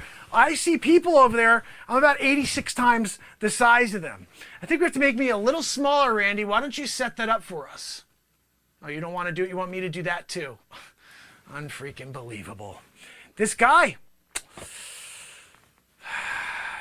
Yeah. No, yell, action, clap, whatever the freak you want to do, Randy. I'm ready to go now. God almighty. Hold on. No. Of course, you don't have wardrobe doing anything. She's still talking to her husband. I got it. Hold on. I got it. Give me a second. Unbelievable. Unbelievable. How's that? Is that good? I think that's good. Randy, I'm ready when you're ready, okay? Action. Did you say action? I didn't hear you say action. You got to say it louder. I'm sitting here in Times Square. Are we calling it Metropolis for this scene? Yeah, it's Metrop. Okay. Here we go. Yell action again. Okay, quiet on the set. Action. It's Supermark. I'm here in Metropolis. I have a meeting to sell that building right over there. Mamma mia! I am the greatest real estate agent on the planet, and I will get the buyer to say, Mamma mia!